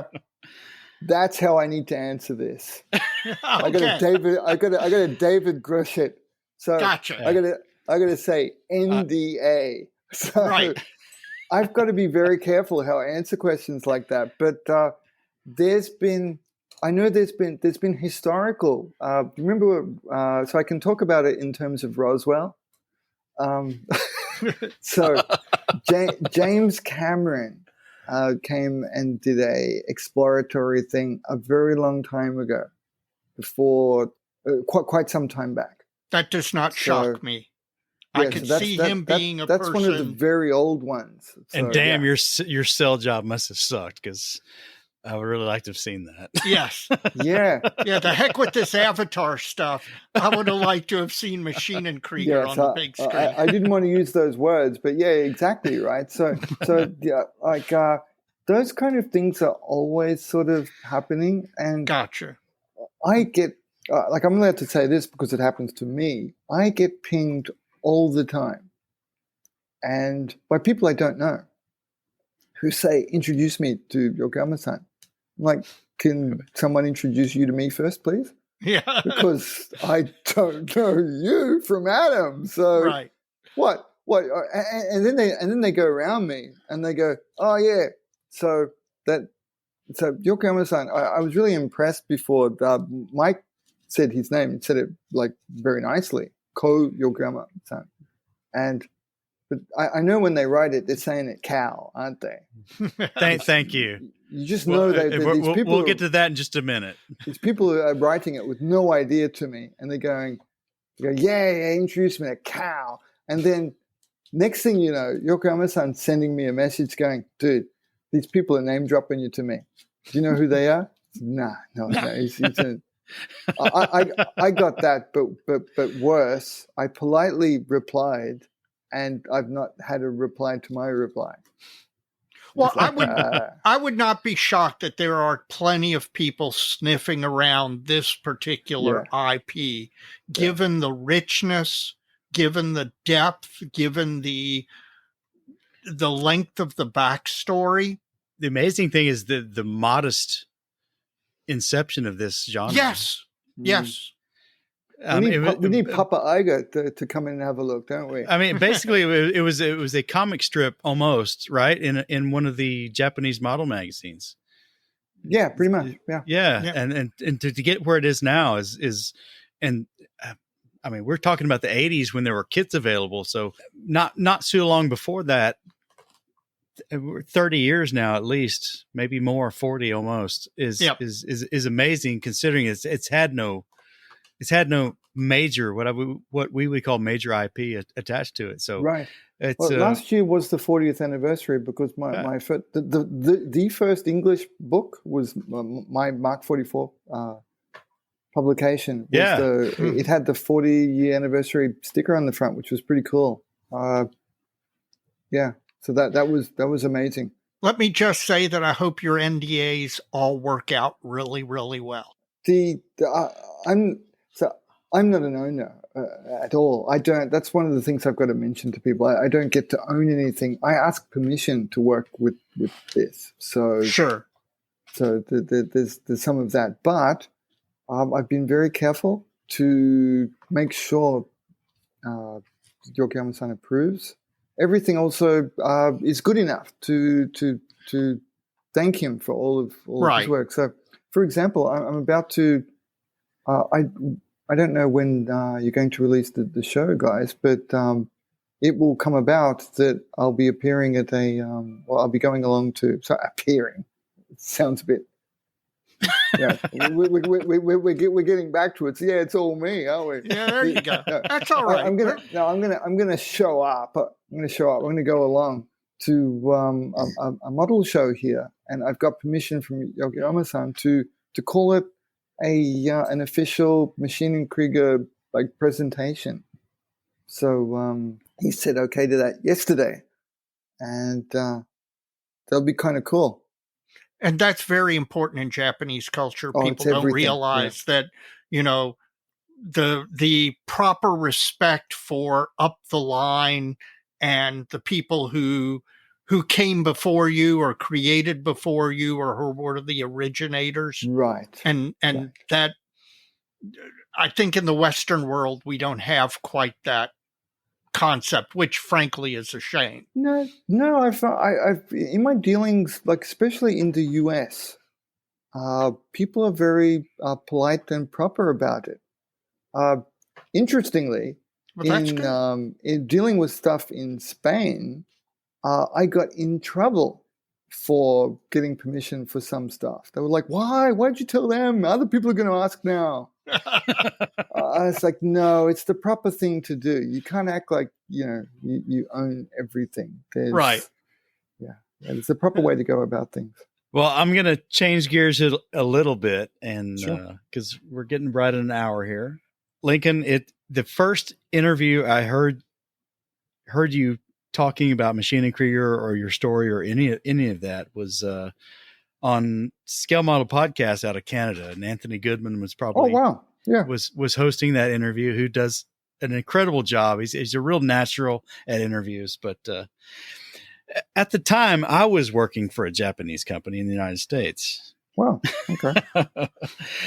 And you made a comment about. Can you show us on the teddy bear where they? You made a comment about how, and I can't remember the context that led into this comment from you, but you were talking about in Japan, they develop all this great technology, but these, particularly the larger Japanese companies, I'm adding a little bit here, were very, very, very slow to adopt the technology. And this really resonated with me because I was working for this Japanese company, a tier 1 automotive supplier to companies like, automotive Subaru, General Motors, all the big corporations in the United States, pretty much everybody but Toyota. And in the company I was working for, even a meeting of 5 people about a certain topic generated 4 hard copy documents that'd be filed away in 3 ring binders. And they were so far behind the times. You said something about Japanese companies not being quick to adopt technology of their own creation that really, really resonated with me. And I just wanted to bring that up. I don't know if you have any comment about that or not. If it's bad, we'll edit it out. No. 100%. Yeah, they. That was the thing that you're talking about, Maschinen Krieger, and I'm like, I remember from the 80s, and I saw these kids, and I was listening to what you were saying, and then you got to this, and it was like, oh wow, he just really shifted down into my lane, and now I know I really understand what he's talking about. I mean, Japan is fascinating like that. That they Japan tends to innovate and then hold on to it for should I say for grim life, for grim death? I'm not sure which way I'm supposed to go with and that. And sell it to everybody else. Yeah, well, inside Japan, they'll often talk about it. They'll either call it the Wimbledon effect, or some of the technologies. Then they'll say it's like a Galapagos type of thing, because the rest of the world moves on with other versions, whilst they're left, with the turtle. And Wimbledon, that's the one where only foreigners are allowed to win it. They invent the game, and they have the best version of it, but only people from outside win it. So Japan tends to go through that quite a bit. I think the 1980s were another fantastic example of them being so highly innovative, yet some of those things have not continued to be developed since then. I mean, it would depend on your point of view. Like, for example, both Gundam and Maschinen Krieger happened, technically Gundam just peaked in before 1980. So technically, I think it's 1979. But almost the same decade. Some fantastic things were developed, yet they've gone through now a period of not making so many things. But I guess it just depends on how you quantify it, though, because there's some people talking about One Piece, the animation, but even that's not new anymore. That's been around for a while. I think I'm totally off topic, aren't I? No. That makes sense. Yeah, so it's all of a piece, and it is truly you loop it back to the fact that Maschinen Krieger existed, in one form or another since the 1980s, and only now, 2023, is it breaking out of Japan and at least in the US, really coming of age here. And I kind of wonder what feedback effect that's going to have in Japan. Is the sudden increased demand and popularity, and the fact that all of this stuff now gets shared on social media, etc., is that going to loop back to Japan and cause them to further develop it, to expand to creators outside of Japan? Or I mean, obviously you're doing your second book, so at least to some extent, although you're still deeply connected to the home islands, as it were, I'm wondering if we're going to see more, what we're going to see out of that effect. Yeah, that's a very broad-reaching question that you're probably more, like in many ways, you're probably better situated to be able to see the ramifications of this development than I am, because my view of the world through my little microscope, through the straw, is still very limited. But I've noticed that when I ask to do things, the yes comes back much faster than it used to. That's interesting. So now it's like, it's almost like talking with TJ Haller again, but in Japanese. When I ask if I can do something, I'm getting the Japanese equivalent of "Hell yeah! What do you need, Link?" So if you can teach TJ Japanese, that'll be a win. No, I think TJ's doing very well how he is. I mean, again, that's why I said that when I asked him, and TJ almost seems to. One of the things I'm super happy and proud about TJ and his development is he makes things that I want him to make without asking him to. As an interesting aside, you may see that he was working on a Folker kit, and that happened. He started sharing that, I think, whilst you guys were traveling home from the national show. Yep. I was waiting. I was biding my time because I knew the poor guy had a road trip. I'm biding my time to ask him if he wanted to work on a Folker project. He answered that for me in advance by sharing a picture of his built and ready to go, ready to paint Folker. It's like, well, there's my answer. TJ's out in front. TJ's out in front of this one. So yeah, it's kind of like that. So he's not going to learn Japanese, and how do I say it? I'm just not going to touch on that one. I mean, it's such a weird little thing, isn't it? That I'm very happy to be able to get it out there and not be restricted to. How do I say it? Because I'm just going to drop the truth bombs because I know people can see this. When I first started taking my little show on the road, once I was no longer based in Japan, I started getting a lot of. I started learning new words like weeb and stuff like that. And so the concept of Japanophilia had already come up to me because we would see those folks come to Japan. I would see them in my local area where I lived.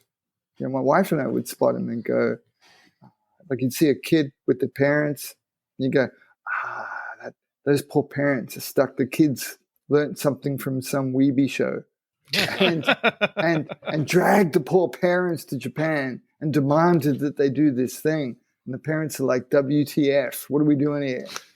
Well, the other people here are not dressed like this. What's going on? Ironically, both of my Chinese daughters want to go to Japan. Both of them want to visit Japan. They have a deep interest in Japan.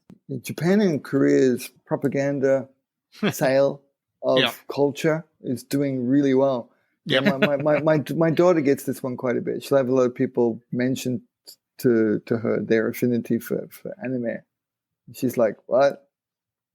So yeah, no, I get it. I think, and Asian folks growing up overseas, I see it as it's a good opportunity for them it's a way for them to be different, isn't it? Yeah. I understand that. I grew up, gosh, how do you say it? Like I wasn't different, but at least different complexion. Right. So I do understand part of that need, but yeah, it's just a thing. And I think it's all good. But no, absolutely. That's one of the things I really wanted though from Machining Krieger though was, and it's going super well, is for like seeing folks overseas. Hopefully I can see some more here in Australia. Seeing at the US Nationals there, oh wow! Seeing so many people, doing their thing with it. It was great. It's fantastic. Really happy about that. Well, we're really happy that you took your time to talk with us tonight. Really appreciate you having come on the show, Link, and it's been a lot of fun. Mention the book one more time. That's the get off cue, isn't it? No, that's the mention the book one more time cue. You've talked long enough, Link. We've had enough of you. Out you get. No, it was great. I really appreciate the different kinds of questions. I actually had to think a couple of times, and I hope the insights and chatting about them, I hope it was interesting for the listeners. Hope it was something different. Well, it's interesting for us. So now go buy my bloody book. I'm sure. Mention the title one more time. I'm hoping to bring back a second edition of the first one because it sold out reasonably quickly. We didn't think we'd get to those kind of numbers. So please keep in touch on that one. I'm on paintonplastic.com. And I'm producing a series of English language books on Machining Krieger called the Ma.K. Lincoln Report. And I've just releasing volume 2 called Lunar Combat. And Lunar Combat is myself and friends are sharing our lunar combat inspired works based on special operations across the lunar orbit. It's really good. Even though I made it, I still say it's really good. Thank you, sir. It's been a lot of fun. No, it was really fun. Thank you. I think I was so too. scared.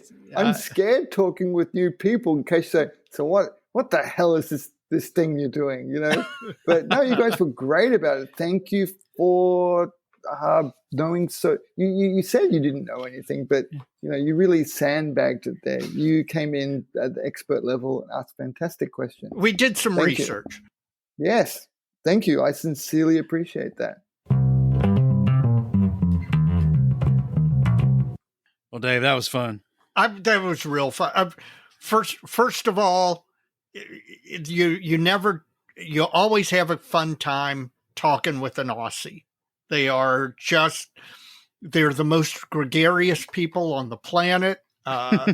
You just can't help yourself having a wonderful conversation.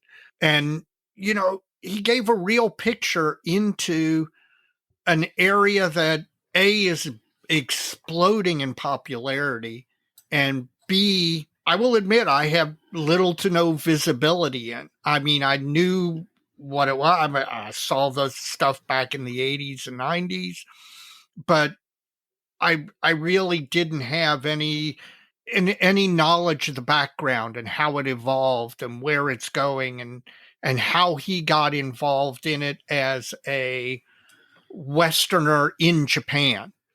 And it's fascinating. I'll say that. We talked to him for as long as we did. We could have gone on twice as long and not exhausted the stuff we wanted to talk about. So I guess we get to have him back. Yes, we will have to. Well, Lincoln, thanks for coming on, and it's a pleasure talking to you. And in closing on the special segment here, his book again coming out is Luna Combat. It's the Machining Krieger Lincoln Report Volume 2. If you go to his website, paintonplastic.com, that's paint on plastic, all strung together there, .com, paintonplastic.com. The pre-orders are up. You can pre-order the book now. The target ship date is sometime in the month of September, which we're getting close to the middle of now. Will be shortly anyway. So get on there if you're interested in Machining Krieger, and check out Link's pre-order page for his book and buy it. Absolutely buy it.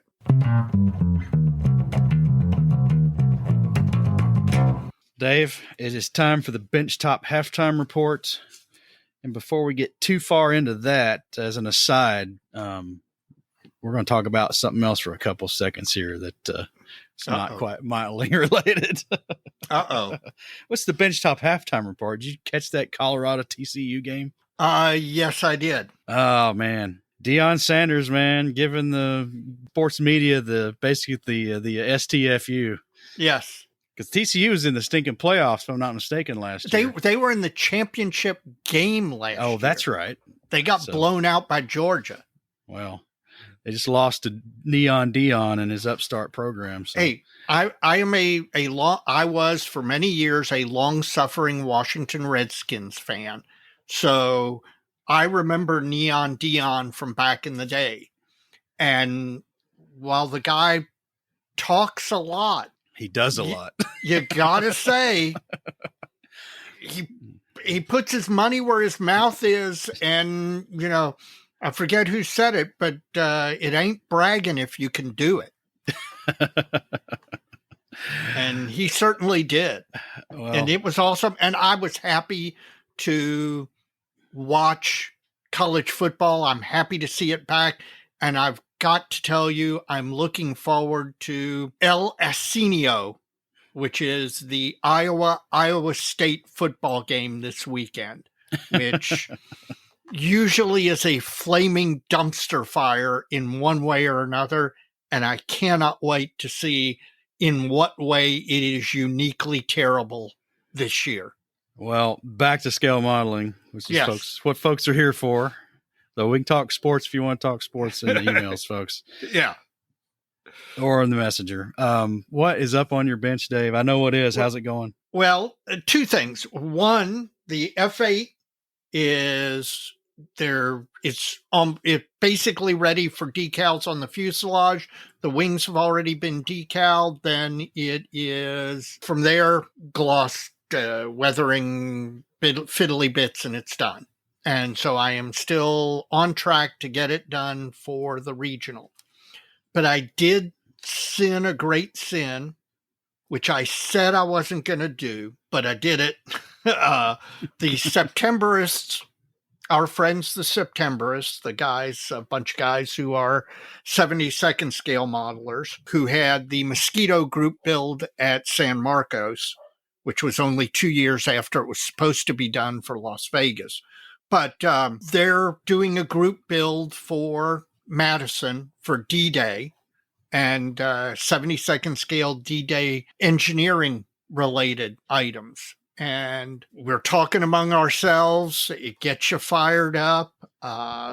One of the things I decided I wanted to do one or more landing craft. So I found, after some searching through the stash, because I couldn't find it initially, which says a lot about my stash, I found the Trumpeter LCM-3, and I started building it. And it just reinforced to me what I found, which is my favorite part of modeling is now construction. If you put me in a time machine, send me back 15 years, and talk to 15 to 20 year ago me, I would be shocked that current me is saying I enjoy construction, because 15 to 20 years ago me was all about getting the model to the point where it was paint and decals, which was my favorite part. So I don't know why the transition happened. I don't know what happened, but I can certainly see how many modelers end up at this point where they have a lot of built but not yet painted models. Our local club president, Stu Cox, is famous for this. In fact, he's known as Optimus Primer because he builds kits, he'll prime them, and then he stops. And then he goes and builds another one. So he'll get a buildup of 5 or 10 models all sitting there in primer. And then he'll ultimately end up painting them at that point. But I can see how people enjoy the building part. And I'm shocked, but it's true. Anything else? So far, the Trumpy kit's pretty good. It is not perfect. It's not up to the standards of an Arma kit or. Well, is that kit, is it a, what to say? Is there another manufacturer that an older kit that one would replace in terms of quality? Dragon makes one, and I don't know whose was first. And you know what? I do not know if the Dragon and Trumpeter ones have any commonality. I don't think so, but it didn't. There might have been a very old LCM-3 kit, but I don't remember it. It's pretty good. It's not perfect. The engineering is like I said, it's not up to quite the new modern standards, but so far so good. And I'll put some pictures in the dojo, even though, like I said, I had promised myself I wasn't going to start anything new till the F8 was actually completely 100% done, but I guess I can't hold myself to that. So that's what my benchtop looks like. And it also has reached critical mass, so I got to do something about that. So better take care of that. Yep. So what's your benchtop look like? Well, I talked about the catapult and the launch trolley last time, so that's kind of sitting off in the display case to not collect dust. I mentioned last time about trying to apply maybe an acrylic wash to the entire E16, Paul. Yeah. Well, I started trying to do that on the pontoon. Yeah, that didn't work. Okay. Luckily this thing's a primer coat, base coat. I'm going to do a lot of black basing type pre-shading stuff on it anyway, so it's not like it was a disaster. But the Vallejo acrylic wash that I had would just beat off the Mr. Surfacer 1500 primer. Yeah. Really interesting. Yeah. Well, that goes to speak to the quality of the Mr. Surfacer primer. Well, I don't know I don't know if that's a quality statement or not. It was an incompatibility with the acrylic wash. That's for sure. Well, it's a very smooth finish. I mean, Mr. Surfacer 1500 puts out an extremely smooth, hard finish on a model. And I've buffed it down, so it's pretty smooth. So that may be part of it, or maybe the entirety of it. But that it didn't work. Yeah. And then I went to a MIG wash, a enamel wash, and not sure I was liking that either, so I didn't pursue that. And I wiped most all that off, so it's kind of still where it was. It's got some stains on it, but nothing that's not going to get covered up anyway. Exactly. There I am experimenting on making a mule of my. Yeah, you don't want to do that. My big project here, so I'm probably just going to go do it all with the airbrush. Yeah. Well, that's not a bad way to go. No, I think that'll be a better position. Yeah. Because maybe I know what I'm doing. Maybe. Yeah. So how's that KV-85? KV-85 is collecting dust. It'll come up in the next segment as well, but I've been working on some 3D prints from that Faustus Flak Panzer 38D I was talking about in Faves and Yawns last episode. Yeah. I actually acquired those files and have been printing them. It's going to be a double whammy on what broke my wallet, but it's interesting. I can say one thing. The parts are good and it's well within my printer's capability. So it's all going pretty well. I have no reservoir of resin now, so I'm going to have to order another cartridge for the printer, but I've got about I got about a third of the parts printed with the first one. I went ahead and printed the hull, which is the upper and lower hull, all one big hollow piece. It's beautiful looking. Yeah, it looks nice. I actually had to print it twice. This is kind of the reason I'm out of resin. It was you learned a lesson, didn't you? Self-inflicted harm that may benefit some other 3D printers out there. Typically with the small stuff, I'll just wash it at home in plastic containers, the alcohol rinse to get the uncured resin off the part. The larger stuff I'll take into work with me, and because we have a Formlabs wash station and a Formlabs curing station there, actually 2 wash stations and 1 cure station, and I'll just work it in with the daily stuff coming off the printer, right, and do a really thorough job. But to do that, I have to take my build plate out of the printer, put it in a plastic bag, and then put it in my backpack and take it to work. Up until this summer, that's not been a problem. But this time, when I did it, my car is broken, like we said, but the AC's been broken long before. So it was kind of hot. The bag I put it in was not very opaque, and the bag was sticking to the uncured resin on the model. Yeah. And it was probably getting enough UV to start to cure that resin. So when I get the thing to work and pull it out, it doesn't look like anything's happened to it. It's got places on it where the bag was touching what I thought was uncured resin. And it was when the bag first contacted it. But in the 20 minutes it took me to drive around New Circle Road from my house to work, it had gotten enough heat and enough UV to start to cure. So when it came out of the wash tank, it still had all these plastic bag impressions all over it. Oh, so that was a bummer. So I reprinted it. After really coming close to just throwing in the towel and cutting my losses and saying to hell with it. I was like, no, I think that's what it was. And I found a box that would hold the build plate with the model on it. And I put some foam around where the handle on the build plate is so it wouldn't tip over, and printed it again. It came out really nice. And I put it in the box, put the box in a completely black plastic bag. Put that in the car, took that into work and washed it, and it all came out fine. So lesson learned. I need to be careful. I need a wash station at home is what I need. And I think that's, since I get the car fixed, that's going to be my next wallet breaker. Yeah. Yeah. So, I mean, it was 90 that day. Yeah.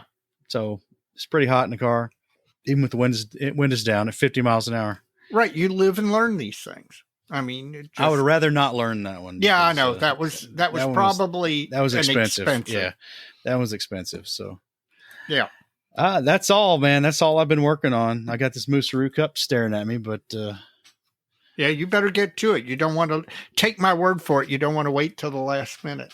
Oh, I'll get this one done. It's going to be good, but now I've got a warning from a listener, so I'm going to have to be careful.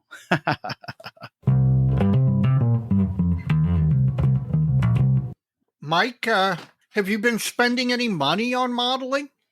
A little bit, and we just mentioned it. I bought these Faustus 3D print files, which were not inexpensive for what for data. It was it's about $48, I think, to get those. Yeah.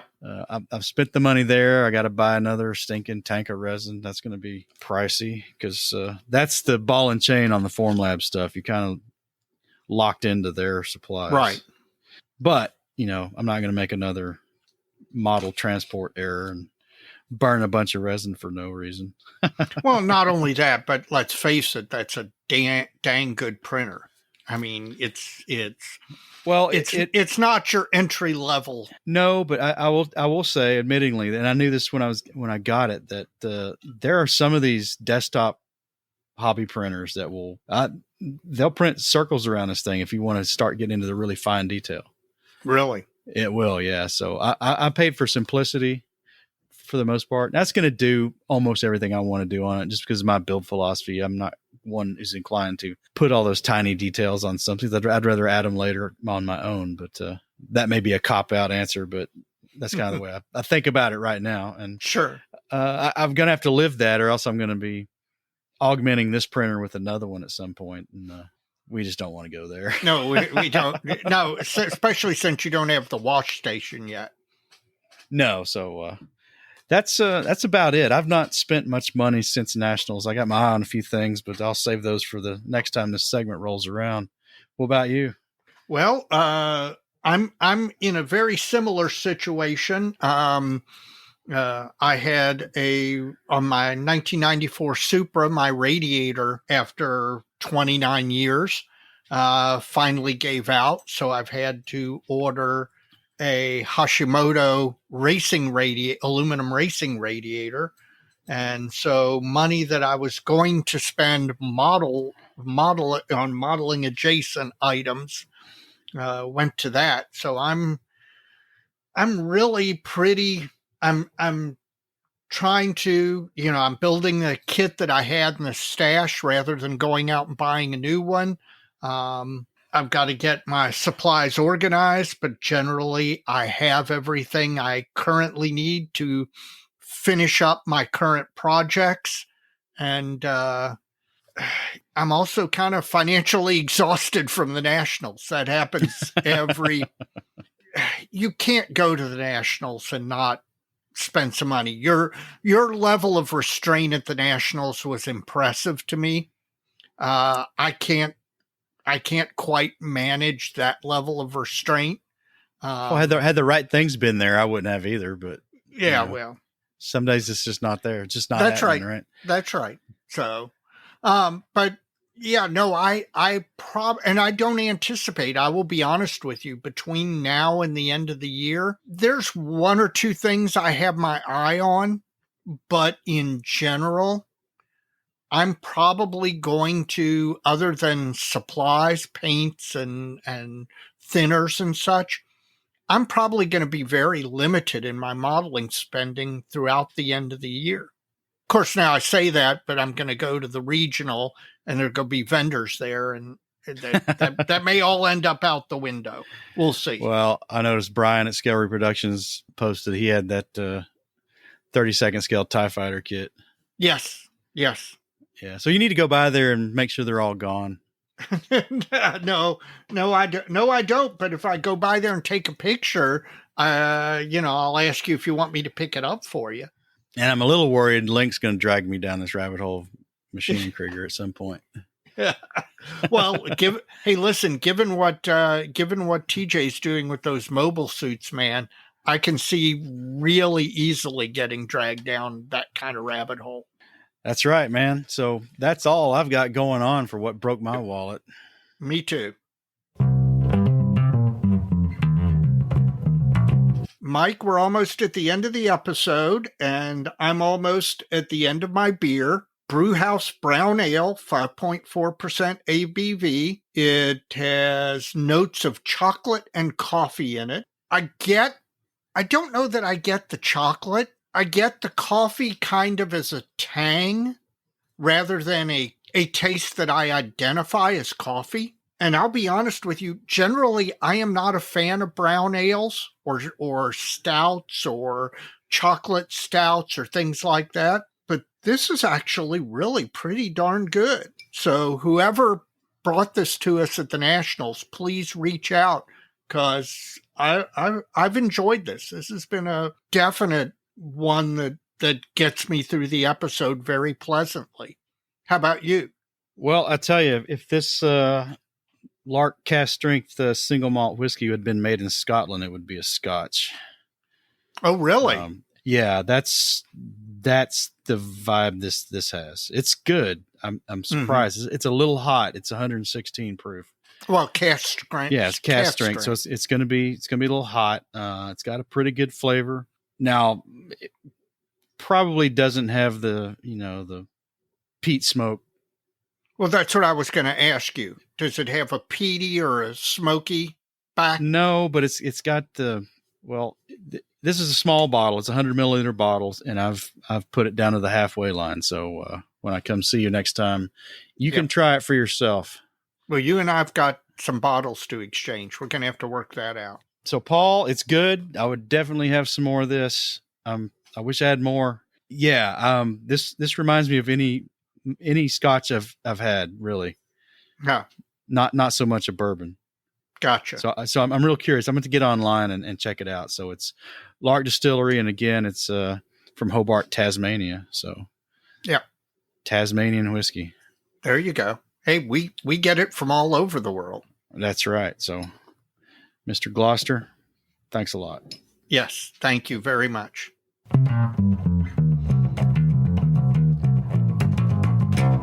Finally, I'd like to, for my shout out for this episode, shout out my fellow IPMS eBoard members. Not to pat ourselves on the back, but these are a bunch of guys who are giving up their time to try and make sure that there's a national contest every year and that everything runs smoothly. A particular shout out to fellow podcaster John Bonani. John has gone above and beyond to help the society and help the society grow. His efforts have not always been appreciated the way they should. And John, if you're listening, I just want to give you a special acknowledgement and thank you for all of the stuff that you've helped accomplish on the eBoard. You have a shout out, Mike? I do. It's going to be the typical one. We got some new patrons, Mr. William Lambatis and our friend Chris Doppler from the Duneland Club up there in Indiana, who we'll hopefully be talking to again later. Both these gentlemen have chosen to support Plastic Model Mojo with their wallet via Patreon. If you'd like to follow in their footsteps, you can do that by going to www.patreon.com/plasticmodelmojo, and there you can make a recurring contribution of any amount from $1 on up, and we really appreciate that. If you'd like to make a one-time contribution or manage your own recurring contribution, you can do that through PayPal. And you go to www.paypal.com, and in the upper right corner of the homepage is a heart icon that will take you to our PayPal link. We do this show for you. This is your show. The support is much appreciated, and as we grow and we put out more content, it gets a little more expensive as we go along. We implement some new things and new services to help us along and do things a little better. And all this money that folks have contributed to the show is greatly appreciated. And William and Chris, thank you for joining the ranks of our patrons. And all of you folks, thanks a lot. Expect an email for the call-in show. Yes, thank you very, very much. Keep an eye on your emails, guys. And that's it, unless you got another shout out, Dave. That's it, Mike. I think we're at the end of the episode. You know what they say.